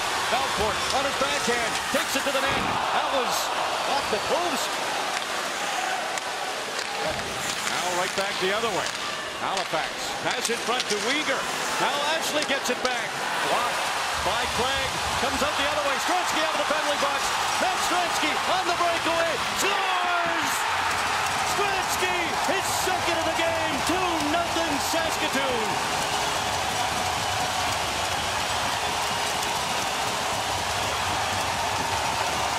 Matty Stransky might not be so mad about taking that penalty anymore. He comes out of the box at the perfect time. And watch how tight a turn he makes. This is a result of the training. No question during the 51 days off. Right side of your screen, he enters the plate. Look at how tight that turn is. And now he's gone and no one can catch him. Stransky with amazing finish. 40 goals during the regular season. Goes top shelf on Fukali. And this place is a buzz.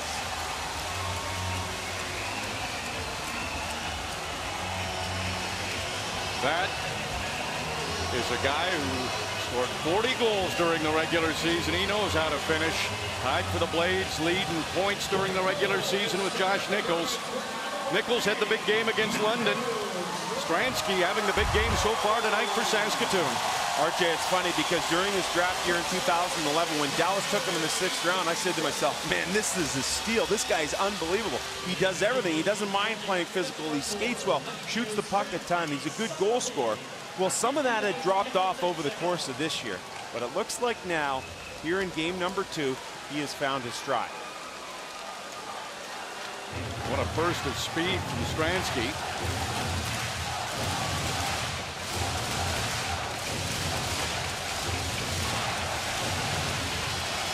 Well, we have some arena crew coming on the ice. Where's the problem here? Looks like they're heading right near the Halifax bench. Oh, I believe that glass just on the corner there. Yeah, maybe some exuberant fans after the Blades goal. Yeah, I think your two buddies with the helmet on. The helmet's on down there. Told him not to wear my helmet. Well, if that glass is loose, he's in a good spot. He's got the helmet on, he won't have to worry. Well, while they make that quick fix, let's quickly check in with Gene. Well, there may be a few screws loose in that corner, and I'm not talking about the glass, I don't think, guys. Blue Jays on Sportsnet. Tampa Bay taking on Toronto. That's something that was going to take place. We always want to talk about the Blue Jays, and we also like to talk about Sidney Crosby because he is back. The most dangerous player in the game on the march to another Stanley Cup. Subscribe today at sportsnet.ca/magazine. Minute to go here in the second period. Solid game from the Saskatoon Blades. Defensively very strong. Haven't allowed Halifax to score. Not many teams can say they've been able to do that. 2 goals from Matty Stransky. Maybe more. Shot from Brett Stovin, and Zach Futali had the angle, stopped him. Wow, this province of Saskatchewan is just dying for a winner. I mean, you know, you look at the Saskatchewan Huskies, we talked about it in that first game, losing out as host of the University Cup, and you had the Regina Pats, Moose Jaw Warriors did not make the playoffs. Swift Current and Prince Albert ousted in the first round, and then the host, the Saskatoon Blades, also ousted in the first round by the Medicine Hat Tigers in 4 games. And so this province trying to rally around this hockey club. It came close against London on opening night, and maybe they're starting to believe now. Nathan McKinnon got to center. Nichols was with him stride for stride. McKinnon trying to find a loose puck. It's Valcourt who comes up with it, sends it into the Halifax zone. Brendan Duke takes a hit from Nichols. 20 seconds to go in the second period. Cawley along the boards. Walker makes sure he doesn't get far. McKinnon working hard. Valcourt's in front of him. Late pass. McCauley got a stick on it, and that will be icing. So the faceoff will come deep inside the Halifax zone with 6.2 seconds to go. An important faceoff ahead. Yeah, this is another good opportunity. Have one of those set faceoff plays drawn up for you. We'll see how the Blades go about employing this. And you'll see all the defensive specialists come out for the Halifax Mooseheads.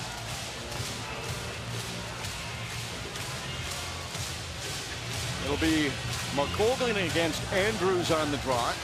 McColgan wins it clean. Back to Siemens. He'll have to get a shot. Winds, and it's blocked by Ryan Falkenham. Falkenham's blocked a few in this game. Nobody's been able to block Matty Stransky. What a game so far for Stransky and the Blades defensively.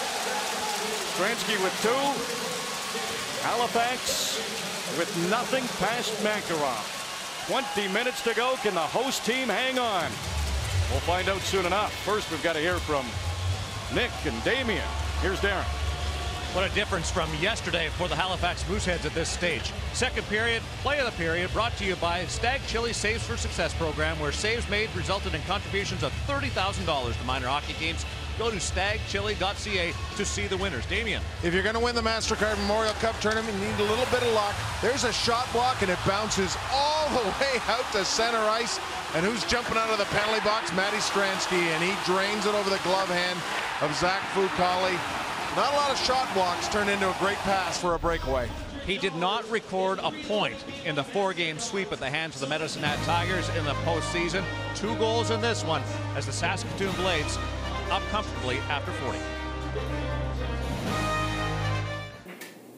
Our game versus Halifax in the Memorial Cup was a game that I think we'll all remember. It was an incredible hockey game. You know, heading into it, you know, Halifax was probably the favorite to win the Memorial Cup that year, and you know, with the likes of McKinnon, Duran, and Fucali in goal. But you know, our players, you know, were excited for that opportunity to play against them. We had lost our first game to London, and you know, it was a must-win situation for us. And you know, the players came out and they left it all on the line that night. It was an incredible performance. The building itself, I'm not sure what the attendance was, but I think somewhere around 9,000 people. But just the atmosphere in that building was something that I'll always remember. You know, our fans were very, very supportive, and they proved it in that game. They played a huge part in that win for us. And you know, I can remember you know, Matty Stransky scoring the first goal, and I believe he came out of the penalty box, went on a breakaway, and the building erupted. It was so noisy that you couldn't hear yourself think, and it was like that throughout the whole game. You know, when we were changing lines, it was more just patting guys on the back and, you know, telling them that they were up and ready to go. Because of the noise in the building, and you know, that lasted for a full 60 minutes, and it's a game that was full of intensity, full of emotions. You know, there were some ups and downs, but you know, I really remember Makarov being outstanding in goal, and Michael Ferland being a player that you know, had a presence out there that night, and certainly, and I think it was Josh Nichols that scored the empty net goal. And when that happened, you know, it was such a huge moment for our team, and a moment that we'll always remember. And you know, the excitement in the locker room after the game, you know, the players were ecstatic, and you could hear the noise in the stands. And even when we started to do the press conferences after, you know, even the reporters seemed to be excited for us. And so it's something that I'll always remember. And you know, we had a group of players there that we made a lot of trades that year, and you know, we had lots of highs and lows throughout the season, and certainly that game is one of the best games that I was ever involved with the Saskatoon Blades. Credit Union Center in Saskatoon is buzzing. It's alive. The fans sensing a victory for the host team, the Saskatoon Blades, 2-0, heading into the third, a 0 on the side of Halifax. We haven't seen that very often. They've only been shut out once this season. What are the Blades doing right? Well, they're really playing hard on Nathan McKinnon, and they saw what he did last night against the Portland Winterhawks with his 3 goals and an assist, but they're not giving him any space. And anytime they get near him, they want to make their presence felt. You can see him get cross-checked in the back. There's McColgan. He's all over him. Little whack in the back of the leg. Step up there by Thrower in the neutral zone. Another step up by Dietz, and here Dietz hard on him again behind the net. And this one here resulted in a penalty for Siemens, but we saw this happen continuously throughout the course of the year. Doesn't ever seem to phase Nathan McKinnon. Well, Duncan Siemens, he's seen a lot of McKinnon and Drouin. Plenty more to come in the next 20 minutes. He's going to see a little Gene Principe right now. Gene. Yeah, he didn't like the call, but he does like the way his team has played so far this evening, especially on Nathan McKinnon and company. What have you tried to do against him and some of those high-powered forwards? I think we've done a great job staying physical on them, and our forwards have helped us defensemen out tremendously coming back, putting pressure on them from behind, preventing them from getting in the middle of the ice, and we've really just been able to take away their speed in the neutral zone. Duncan, thanks for that. Thank you. They've also taken away their goals, considering they have none so far through 2 periods. Well, Nathan McKinnon, Jonathan Drouin, High-powered QMJHL champion team from Halifax scored the most goals in the QMJHL this season. Had 7 in their opening game against Portland. Haven't scored yet against Saskatoon. 1 period to go. Halifax a 1-0 record here at the 2013 MasterCard Memorial Cup. Saskatoon 0-1. Crucial for the Blades to close this up. Josh Nichols. He's going to try to go wide on Conrad Albertshauser. Comes all the way around. Graham Craig down low. Nichols couldn't handle it. Albertshauser able to get it outside. Little help from Stephen McCauley there. Michael Furlan makes a pass in front. And there's a little problem down there. Where's your guys with the helmets? Well, they all might have to wear them down there. That's a tough goal. Oh boy. Let's hope everyone's okay down there. Smile's a good sign. Looks like it just popped out of the brace. Well, let's have a listen to this. Ooh. Wow. That's not the best seat in the house. Well, it was for a while. Pretty good catch, though. No choice. We'll get that all sorted out.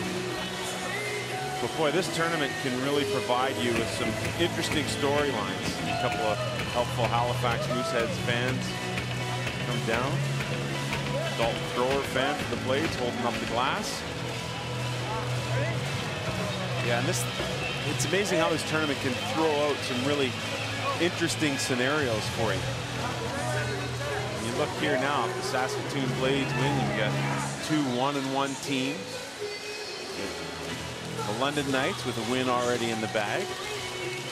And then you'd have the Portland Winterhawks needing a win tomorrow against those very same London Knights, and that could put everyone at 1-1. I mean, the possibilities are really endless. Plenty to go here in this game. Just starting the third period, 36 seconds in, some glasses popped out. It looked for a while there. The fans were going to try to move it back in. Got a camera down there, so a pretty good look at it. Now the pros are coming out. Well, Halifax has been so good and so powerful offensively. We just talked about before the puck dropped, they've only been shut out once, and that was back in November. What a field we have, Sam. Yeah, it's amazing when you look at it. The Mooseheads, the Winterhawks, and the Knights all won their respective league play and then went on to win their respective league championships. And it just so happened to be that each of them finished first, second, and third in the final CHL rankings. And it's the Saskatoon Blades. They were not ranked in the top 10, lost out in the first round of the WHL playoffs to the Medicine Hat Tigers, and had a 51-day layoff coming into this event.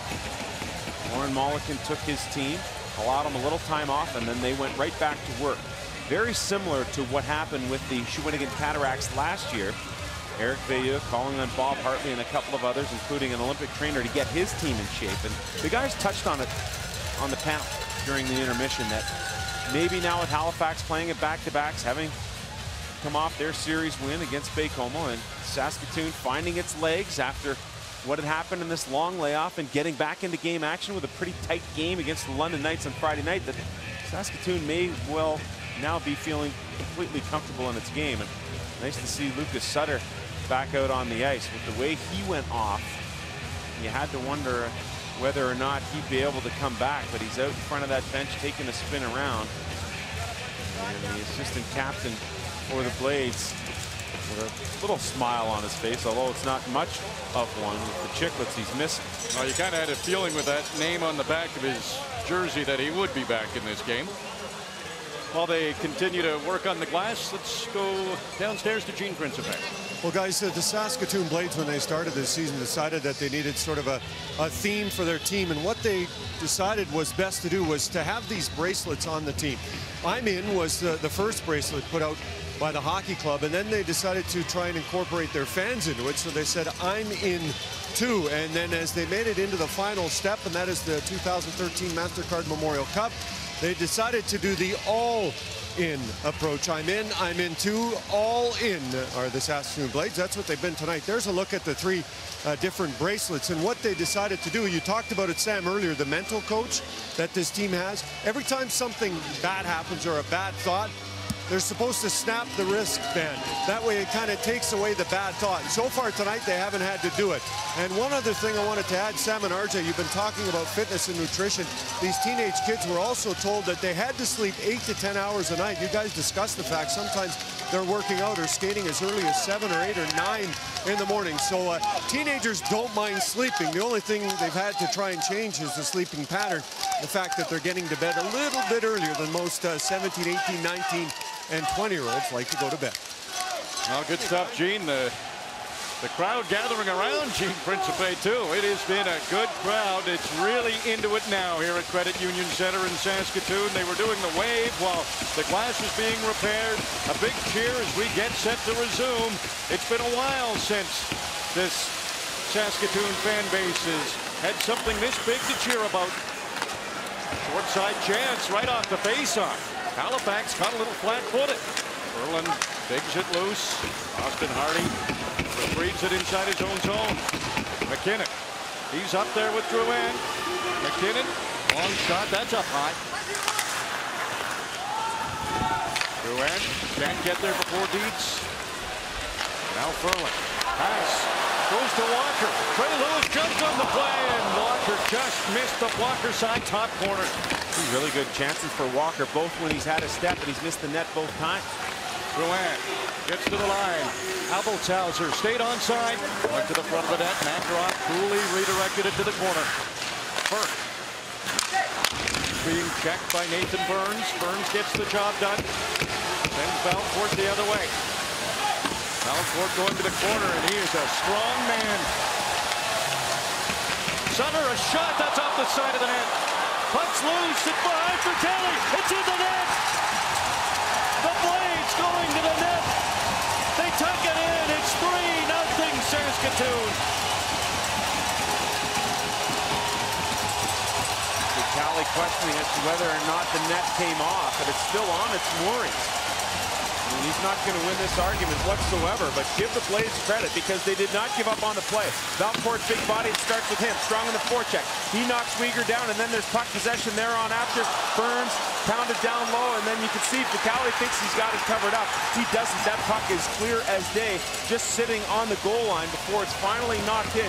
You've got Burns there, and you got Valcourt, who finally finishes it off. And one of those trade deadline acquisitions from the Spokane Chiefs has given the hometown team a 3-0 lead. There it is. It's not quite in yet. And then Valcourt says, I'll make sure. Well, there wasn't much room to squeak that puck past the skate of Ficali.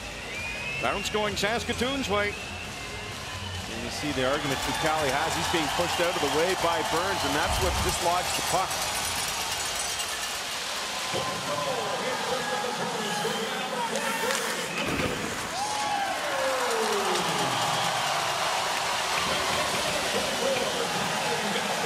Ficali has that one right on, and now a 3-goal lead for the Blades. This Halifax Mooseheads team will be challenged. Could be a fun 18 minutes and 4 seconds left in this one. Well, there's Ficali saying, hey, I had that puck covered, and then I got bumped into by Nathan Burns, and you don't see him lose his cool at all. Good job here. Just a simple chip into the zone. Good, hard, strong on the puck. Weegar's knocked off it, and then after separating from man from puck, Valcourt moves the puck, and as you continue to watch him, he circles the net. It's on the doorstep, and it's in. McKinnon has his stick knocked out of his hand.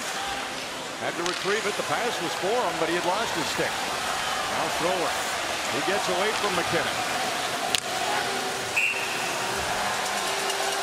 A slashing penalty coming up to Halifax, and everything's going Saskatoon's way right now. McKinnon slowly making his way off the ice. Dominic Ducharme now.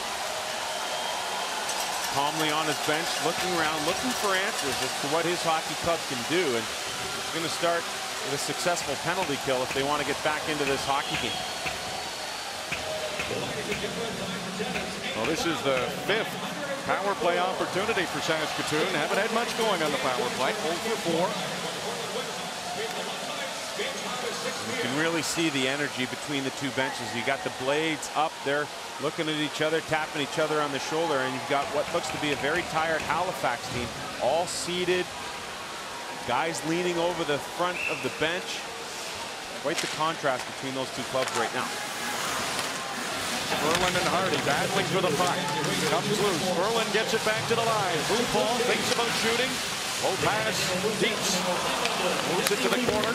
Trey Lewis to the line. Dietz keeps it in. Berlin's down there. Berlin gets it to Dietz. Quickly over to Buffon. Right back to Dietz. Josh Nichols. Buffon. He'll be the one to shoot it. It's up high. It's still loose. They score. Dietz puts it into the power play. Oh, Saskatoon up 4-0 now.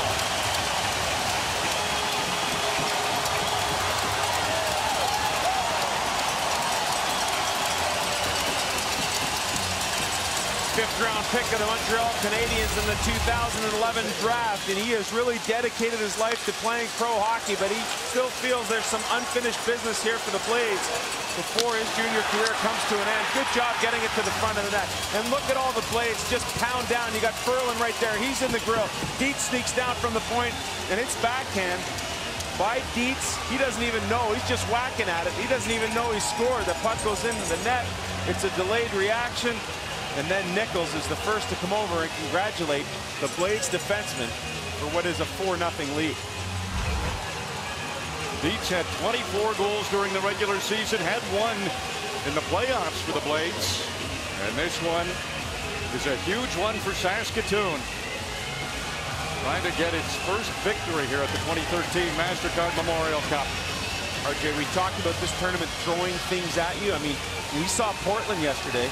The Winterhawks looked completely rattled by what had happened to them. Up 3-1, 5 unanswered, ended up losing 7-4 in that hockey game. And you look at the Halifax Mooseheads, and it's that same sort of dumbfounded look as to, boy, what's going on here? We haven't been in this situation. We don't know how to react. Valcourt, he comes right back in. His shot, that was blocked. Fournier barrels into the corner. Valcourt wins that battle, got it to Sutter. He missed the net. Luca Ciampini trying to get into the Saskatoon zone. Thrower made sure he had to move the puck into the zone. Fournier retrieves it behind the net, tries to wrap it around. Andre Makarov, he was down low, had that low part of the net covered.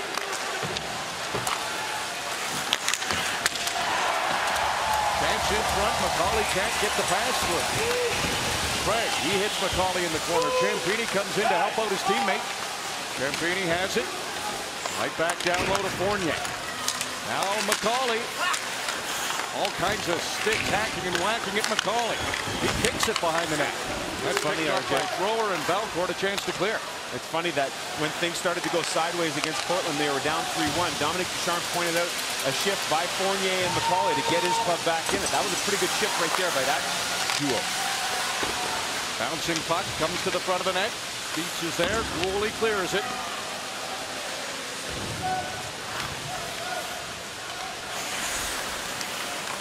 Drouin and McKinnon, they're out there now. We'll probably see a lot of them. Drouin, there's a great pass. That's to Martin Firth. McKinnon's in front of that. Firth, shot stopped by Makarov. And with each passing play here, the confidence being gained not just with this hockey club, but by the fans cheering them on here in Saskatoon. And here's a big reason why this crowd has become increasingly loud in this third period. A job here by Valcourt. He just tips it in past the line, and then a short time after that on the power play, less than a minute apart, it's Darren Dietz with his backhand that finds its way through Fucali to increase this Blades lead to 4-0. Halifax has only lost 7 times in regulation. That includes regular season and the playoffs. Halifax expecting an icing call. They were slow to come back.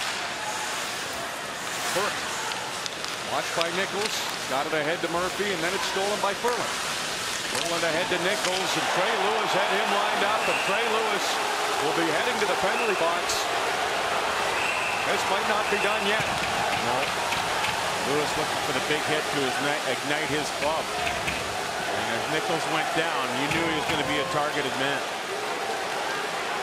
You know, the one thing that's happened over the course of these 51 days, you spend so much time with each other that at times where it's a little bit too much, but you really bond as a hockey club. And I think you just saw some of that right there for the Blades. Well, Nichols and Lewis both in the penalty box. Good thing it didn't harm the lower body. I mean, Lewis sticks his right leg out and does get a piece of the Nichols' right knee. You can see Nichols at least putting weight on both of his legs in front of the Saskatoon bench, and no doubt that's a good sign. That was an extremely dangerous play, and when Lewis realized he couldn't get Nichols in the chest, he stuck out his leg to get him, and now he's going to have to answer the bell, I think, when he gets out of the box. Well, the captain of the Blades, Brendan Walker, he's in the penalty box with Trey Lewis. It'll be 2 minutes for each player. So it will be 4-on-4 on the ice. Unfamiliar territory for both of these guys, really. I mean, Lauren Mulliken, his hockey club has not won a postseason game in 13 straight. Stransky, he has 2 goals in this game for Saskatoon. Couldn't get a touch on that one, so that will be an icing against Saskatoon. And I think if you're the Blades here, I mean, puck management is obviously going to be key, but I don't think you want to drop back into a shell, into a trap kind of game, you want to continue to forge forward. And I think that's how the Saskatoon Blades can close this thing out. You have to continue to move forward. Face-off win for Halifax. Brendan Duke.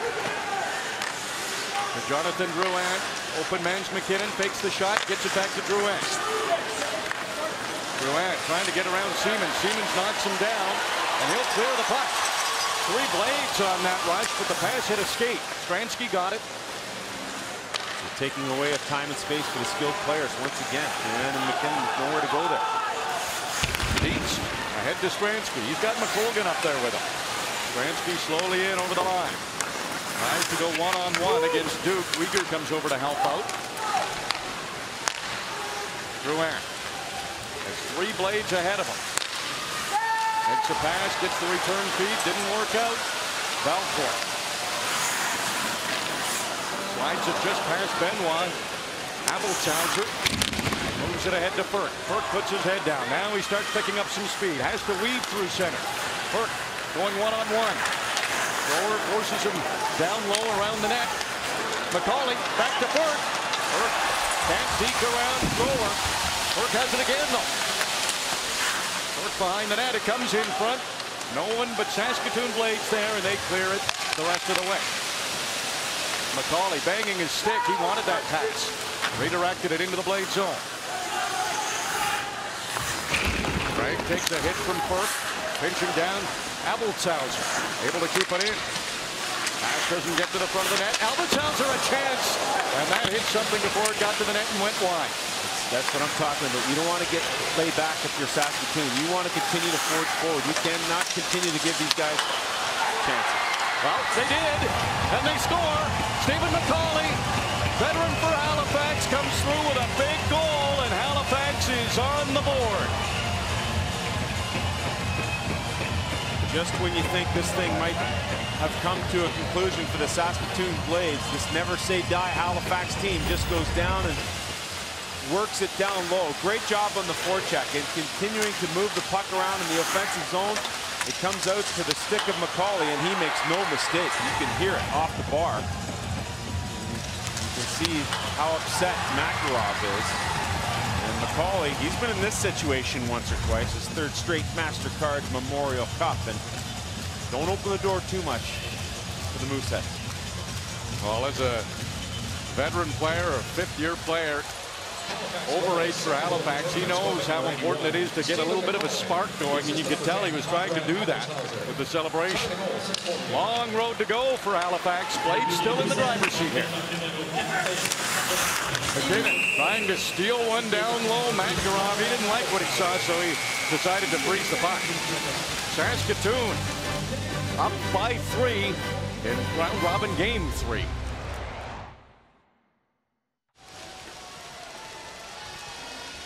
Back with the Hockey Central panel, Stephen McCauley's given Halifax some jump, but 2 reasons why the big line's been silent, Damien. 2 individual, Drouin and McKinnon not working together even when they are out there together, and both playing on the periphery, Nick. Sam talked about it. To close this thing out, you got to forge forward here. Don't just sit back now. There's far too much time on the clock, especially with dangerous players like McKinnon and Drouin. So do you think that they have a shot to come back here? Oh, they're not out of this, not with that offense. Duncan Siemens and Darren Dietz have been out every shift against Halifax's big line. Just send you back to the play. I think they've been out there every shift. Big game from those guys. Both used to it. They're out there again. Siemens playing tough on McKinnon. Knocked him down right off the faceoff. McKinnon in on Siemens in a hurry. Comes out of the corner with a puck. Takes a couple of whacks. Abel Sauser. A chance now, one-on-one. Nichols couldn't control the puck. It goes all the way to Focali, and he will hang on. You can see how hard Siemens was playing McKinnon once again. That's been a theme all game long. And there comes a point where you have to say, if you're a hockey club, how long are we going to allow this to happen to our young stars? Most of it's been within the confines of the rules, some of it outside of it, but if you're Halifax, you may want to think here about saying, hey, not just because of this game, but the message it might send moving forward in the games to come. Face-off win for the Blades. Dietz, he's okay just keeping that puck deep. Sends it in. McColgan comes up with it. Stransky, quick move behind the net. McCauley wasn't fooled. McCauley comes up with it. Andrew Ryan takes it in over the Saskatoon line. Looks in front. Burke didn't get much on that shot. Murphy trying to keep it in. Couple of chances to do so. Drag ahead to McColgan. Murphy again pinches down. This time the Blades get it past. Everybody a little too far though. Nice. And you can see the linesmen go to the bench that no change can be allowed here. Lauren Mulliken will argue the fact that this puck was outside of the blue line, but that's not the case. So Saskatoon cannot change here, and a golden opportunity now to get the big guns out there against a tired Saskatoon team. And look at that. Timeout being called by the Blades. Saskatoon taking no chances. Good timeout for Lauren Mulliken. Gives us a chance to go for a connected update. Here's Jamie Thomas and Aaron Hawksworth. Jason Spezza is back. Would he be enough to help Ottawa win Game 3? Plus, the Bruins send the Rangers a message.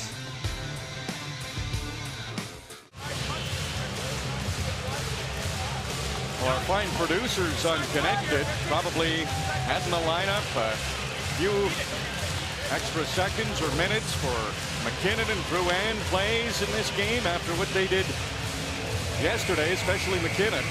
Not much from those two guys tonight. With 12 minutes left, and I think Nick said it best, there is still time, and it starts with this face-off. Sutter and McKinnon on the draw. Sutter's a fast healer. Left earlier in the game, looked like a shoulder injury. McKinnon won the draw, though.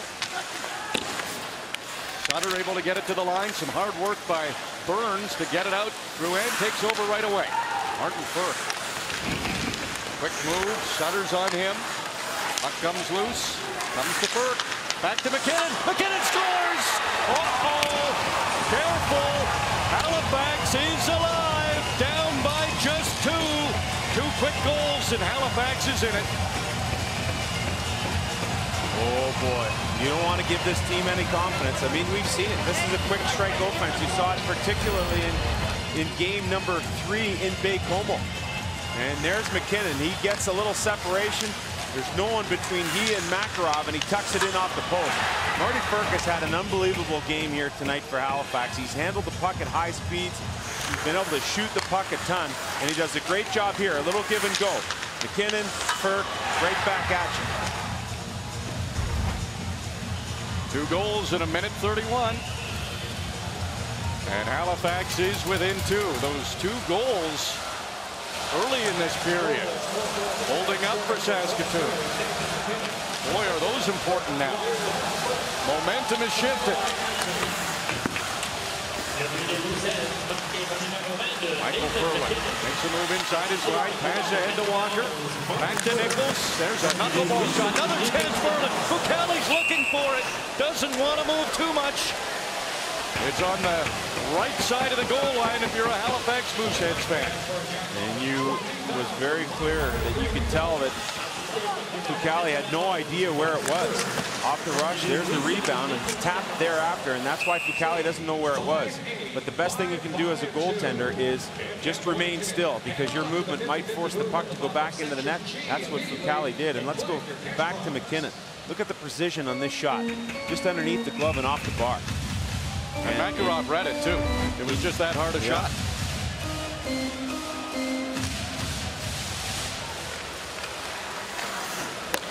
Dietz sends it down low. Mackenzie Weegar ahead to Drouin. Open man. Moved it ahead to McKinnon. McKinnon setting up shop.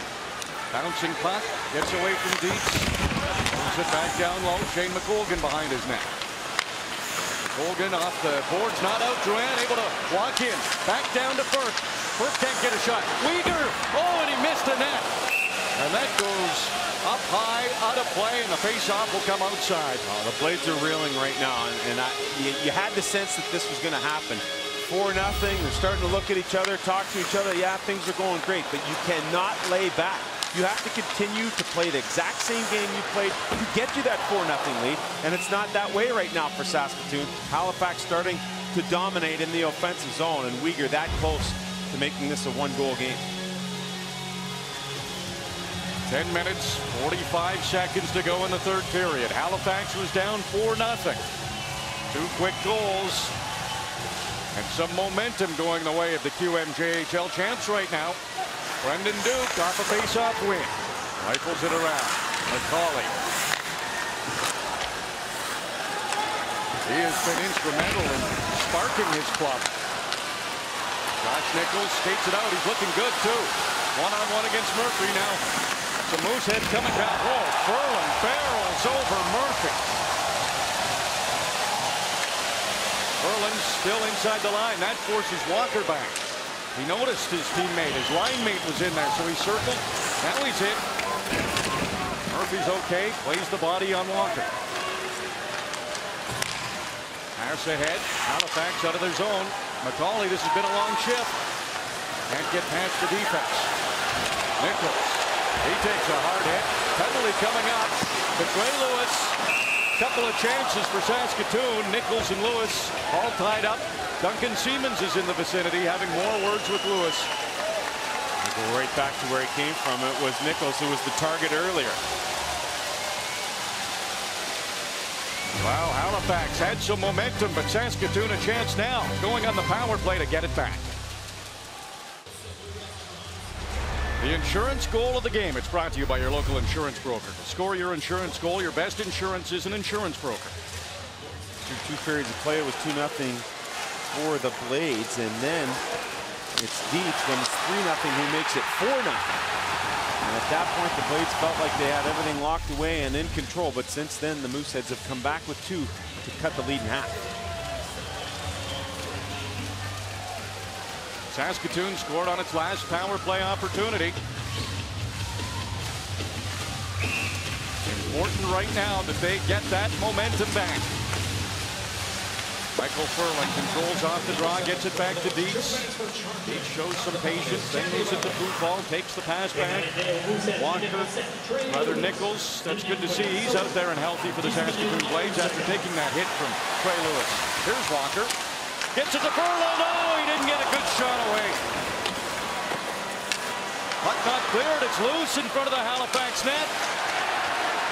Comes back to Dietz. Another shot. That's behind the net now. Weegar gets it and sends it the length of the ice. Halifax was on their heels.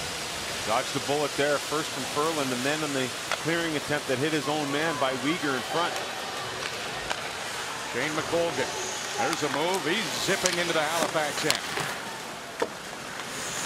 All the way back to Dietz. Pufall. He'll give it to Darren Dietz. Dietz back to Pufall. There's the shot. Deflected in front by Belcourt. Went wide though. Pufall won't shoot this time.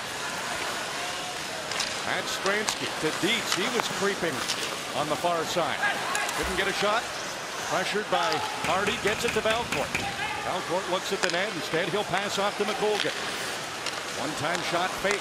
Pufall. Crowd wants a shot.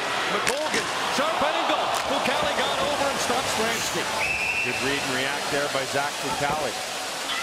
Michael Ferland with the best chance on this power play for the Saskatoon Blades, and he just couldn't get any wood on it. Brilliant play by Walker in the back pressure, and now he gets it to the front of the net, and Ferland is right there. Left shot right on the tape, fanned on it. And this was that close as it hops over his stick. And then a little later on, it's Pufall here with McColgan. Good puck move from the side of the net. It's Stransky, but Fucale reads it. And he might have clipped his skate on the post. He's over getting some minor reparations on that right pad right now. That was a minute 28 of pressure on the Halifax Mooseheads. 32 seconds remaining in this Blades power play. Blades seem to be getting better as the game goes on. More confidence. They had a couple of minutes there where Halifax flexed some muscle.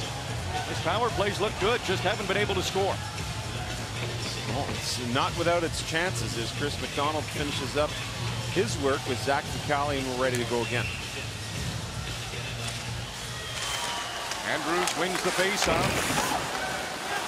Ryan Falkenham a chance to clear, and he'll put that over all the Blades down the ice.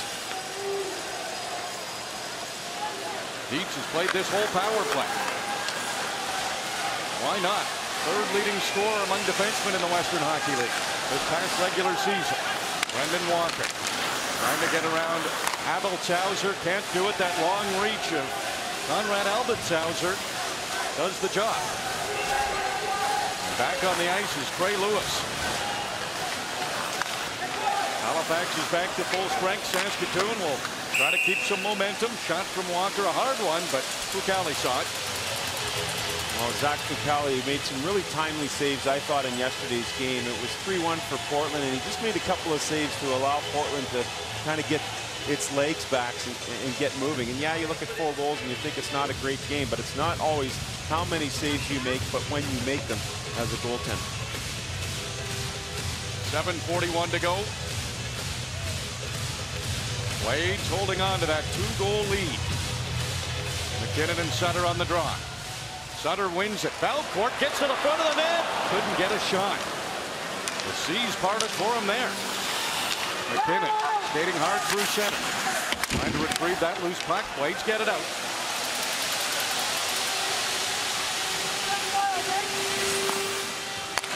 Duke's pass picked off at center by Sutter. His pocket picked by Drouin. Belcourt comes back to help out.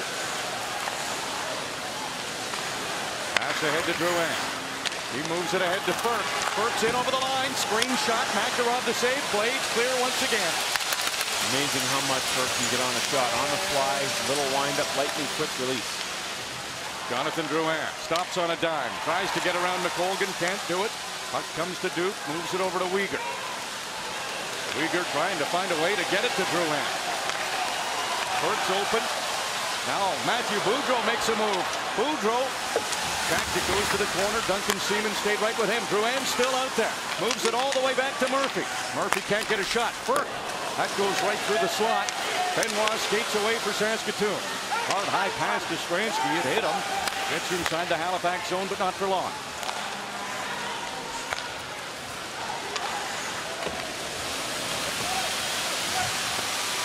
Six minutes, 15 seconds to go here in the third. Abelshauser. He's been flying in this third period. Over to Ryan. Ryan sends it to the corner. Ashley can't get it in front. Brendan Walker. Nichols is looking for the long lead pass.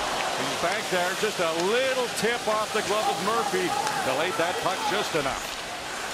A steal by Walker. Ashley tries to close in on the Blades captain. Brendan Walker working hard down low. Ashley able to take it away. Boudreau's pass. That's a long one. Will it be icing? Andrew Ryan just can't get there in time. The faceoff will be coming back into the Halifax zone. Time winding down on the Mooseheads. Well, Darren Dietz, what a surprise. He's on the ice again. What a game he's had. That leads us to our hardest working player of the game. Brought to you by John Deere. Looking to score big on a John Deere? Then don't miss the Deere Season Sales Event at your local John Deere dealer and save on gators, compact tractors, and more. Visit your local John Deere dealership today to save. Talked to Dietz this morning about the challenge of playing against the young studs, the number 2 and 3 ranked players for the upcoming National Hockey League draft, and he said, I love it. That's why we play the game, and he has been up against McKinnon all night long and has really done a good job taking care of him. And for good measure, hey, why not add a goal as well? The Montreal draft pick doing a great job tonight for Lauren Mulliken and the Saskatoon Blades. 5:42 to go here in the third period. Saskatoon up by 2. A chance to get their first victory of this MasterCard Memorial Cup. A hard shot from Duncan Siemens. That was up around the shoulders of Fucali, but he was able to stop it. Good hard shot there. Fucali still with a smile on his face. Just loves to play the game, this young man. And you know, we've seen him grow through the course of last year to this year. A guy who's played more than 150 games here the last 2 years, including the under-17s, the under-18s, and looks to be the head of that 95-born goalie class. Well, you see 17 on the age, but he's a lot more mature than that, and he is a leader on this Halifax Mooseheads team. Well, they come in over the line, but a little move there by Uyghur forced his teammates offside. Some disjointed play now by the Halifax Mooseheads, and all that momentum they gained by scoring those 2 goals has been slowed a little bit. And it's funny, you saw this Mooseheads bench really up and on its feet after those 2 goals were scored, and now maybe showing signs of fatigue here late in the third, all of them sitting down. McKinnon and Drouin are out there playing with Martin Ferk. Those 3 were the top 3 scorers in the QMJHL playoffs, led by Drouin. Ferk and McKinnon were tied for second. There they come. Abelshauser, he's been joining the rush. He's around the defenseman. Trying to get the pass in front. Uyghur's joined the rush. Can't get a shot away. Ferk does. Missed the net though. Dietz rifles it around. Stayed onside for a moment. Fucali will have to play this. Brendan Walker closing on him. Some pretty good puck skills by the 17-year-old. Slick play, knew he was doing it with it the whole time. Crowd cheers. Another big hit from Ferland. Ferk around the net. Ferk tied up, knocked down by Siemens.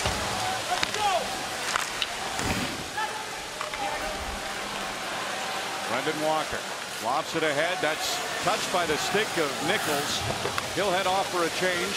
No high sticking. Halifax has possession. Drouin. He makes a move at the line. Couldn't get the puck in.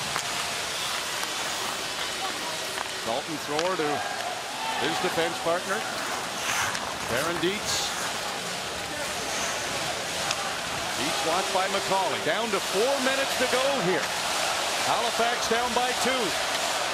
They scored 2 in just over a minute and a half already in this period. Saskatoon, no doubt wary of that. Brent Andrews skates in over the line. Shot steered aside by McElroy. He tried to cover it. Andrews got there too soon. Knocked it away. Uyghur can't get a shot. Now he does. Fournier's in front. Couple of chances. Puck's loose. Blades clear up to the corner. Fournier's on it. Graham Craig trying to tie up the Mooseheads captain. Doing a pretty good job of it. Comes loose. McCauley, he saw Andrews in front. Blades didn't let that pass through.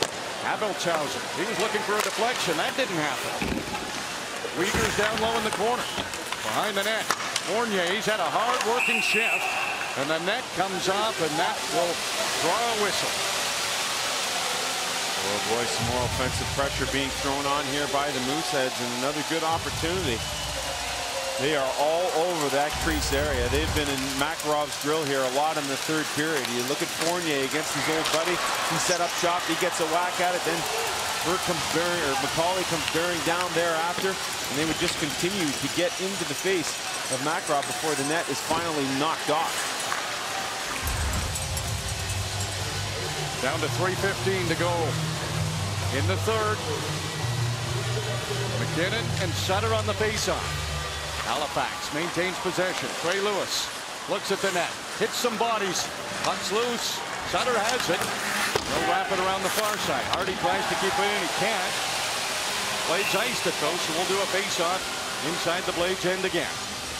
Well, the Mooseheads at one point trailing 4-0, but a quick strike offense always gives them the opportunity as well as confidence in their game. And it starts with McCauley. And then on a give and go, it's Nathan McKinnon to cut that lead in half.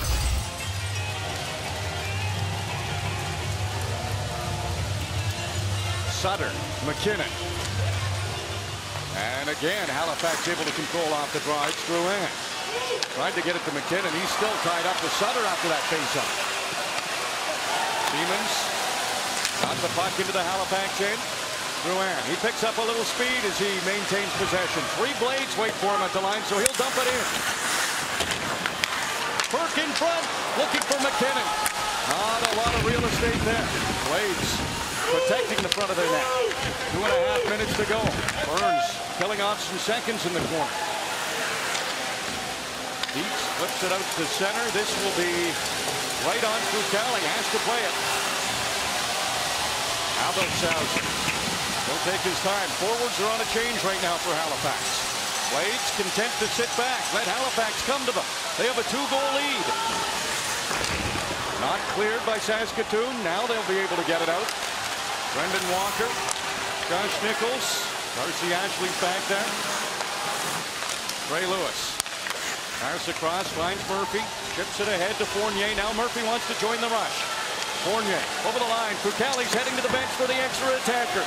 Puck will come to the line. Lewis can't keep it in. And they'll say that Halifax touched this, so the faceoff will be just outside the Blades line. Save of the Game is brought to you by MasterCard. Proud to sponsor the MasterCard Memorial Cup, North America's toughest championship.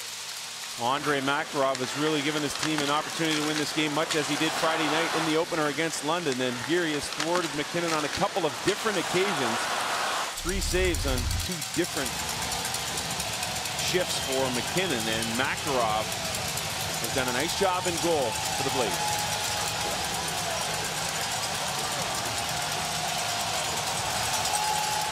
Minute 45 to go. Halifax wins the faceoff. Foucali looking at the bench. He's waiting for the sign. Blades have possession though. Puck is cleared. It won't be icing. Abelshausen behind his own net.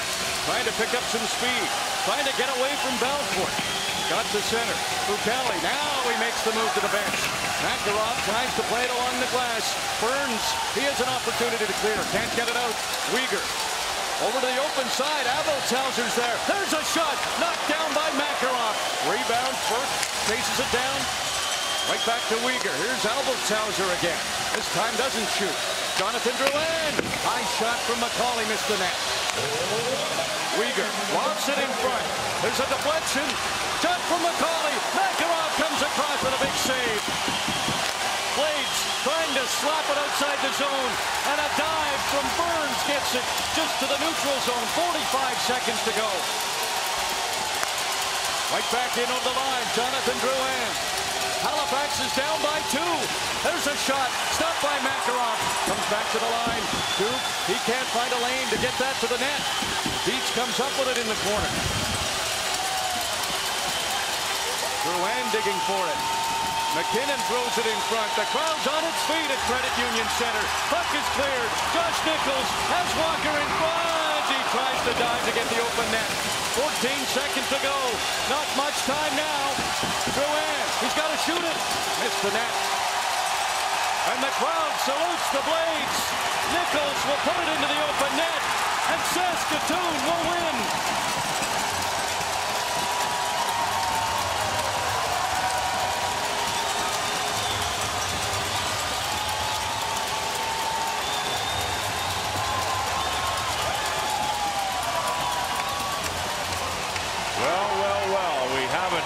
now, folks. Isn't this something? And you have to give all the credit to Andrei Makarov. He was just pelted, a flurry with the extra man out there for Halifax. A couple of huge saves before it's finally cleared, and Nichols not taking any chances. He walks this thing into the net. Big, huge celebration. Tackled to the ice. And this has been an A1 effort by the Saskatoon Blades here tonight. No question about it. It has been a long time coming for the fans in Saskatoon, for the Blades organization, to get a playoff win. They had gone 13 straight, including game 1 of the MasterCard Memorial Cup, without a victory in the playoffs. That ends tonight, and the Blades are right in this.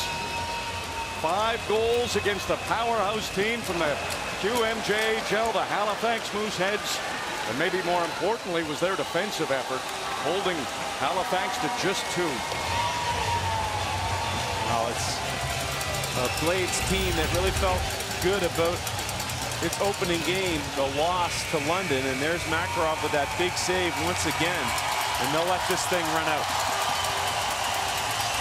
Well, a lot of debris on the ice, the clapping hands, they let it run out, and the Blades celebrate a victory at the 2013 MasterCard Memorial Cup. They improved to 1-1. Halifax sits at 1-1 after 2 games for each team. April 3rd, 2011, the 2-1 win at Prince Albert is the last playoff win for the Saskatoon Blades, and they can put that 13-gamer behind them and say, welcome to the tournament.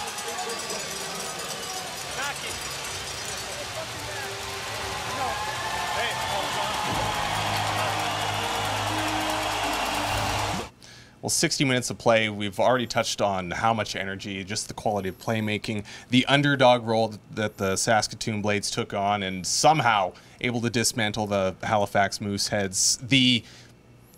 Many could say it was one of the best Mooseheads teams, roster-wise, on paper, in franchise history. From your perspective, how was Saskatoon able to do it? Well, they got the opening goal. That's always huge. I mean, you can talk all you want about scoring first and whether it's an advantage or not. I firmly believe it is. The Blades opening the scoring for them was massive against the Mooseheads, a prohibitive favorite in the game, prohibitive favorite in the tournament, Mitch, and they were able to take the momentum from that, score a second goal late in the second period, and then really come out on fire in the third and score twice more in the first 3 minutes of the period to take a commanding 4-0 lead on goals from Colin Valcourt and Darren Dietz. Dietz's goal on a power play off a scramble in the goalmouth area in front of Zach Fucali. And it's huge to get those goals because Halifax wouldn't go away. As the time wound down and the Blades were trying to play a little bit cute and try to make sure that they kept Halifax away from scoring, the Mooseheads got their chances, and they did get a couple to make it 4-2, forcing the Blades to eventually score into an empty net with Josh Nichols. But just the fact that the Blades were able to adhere to a game plan, played with emotion, and were able to get that to a point where they were able to overcome anything that Halifax seemed to throw at them for about 50 minutes of that game, that was massive for this team to be able to win this game. Is it worthy of being one of the best games in franchise history? I think it is. Yeah. It's certainly in my time, Mitch, and I go back to September of 1994, 26 seasons I've called Blades hockey games. It's the game that I look at as being the best one that a Blades team has played in the biggest situation. You can argue there are other nights where they've walloped somebody in the regular season, or they won a game in Prince Albert in the playoffs, or something like that along the line. No, on this stage, on the biggest stage in the Canadian Hockey League, against the best team in the CHL at that particular time, that was the Saskatoon Blades' defining moment as a franchise in my time with the team. Well said, Les. Well, thank you so much for coming on. Happy to be a part of this. Thank you so much for having me. And thank you to all of the viewers out there raising a tremendous amount of money for COVID-19 relief efforts across our province. You are the real heroes here. And Les, any final words? Well, thanks to everybody for tuning in. I hope you enjoyed it as much as I did watching it again. And we will see you whenever that is for the start of the 2020-21 WHL season right here at SaskTel Center. Thanks, Les, and thank you again for tuning in. We'll see you back at the rink soon.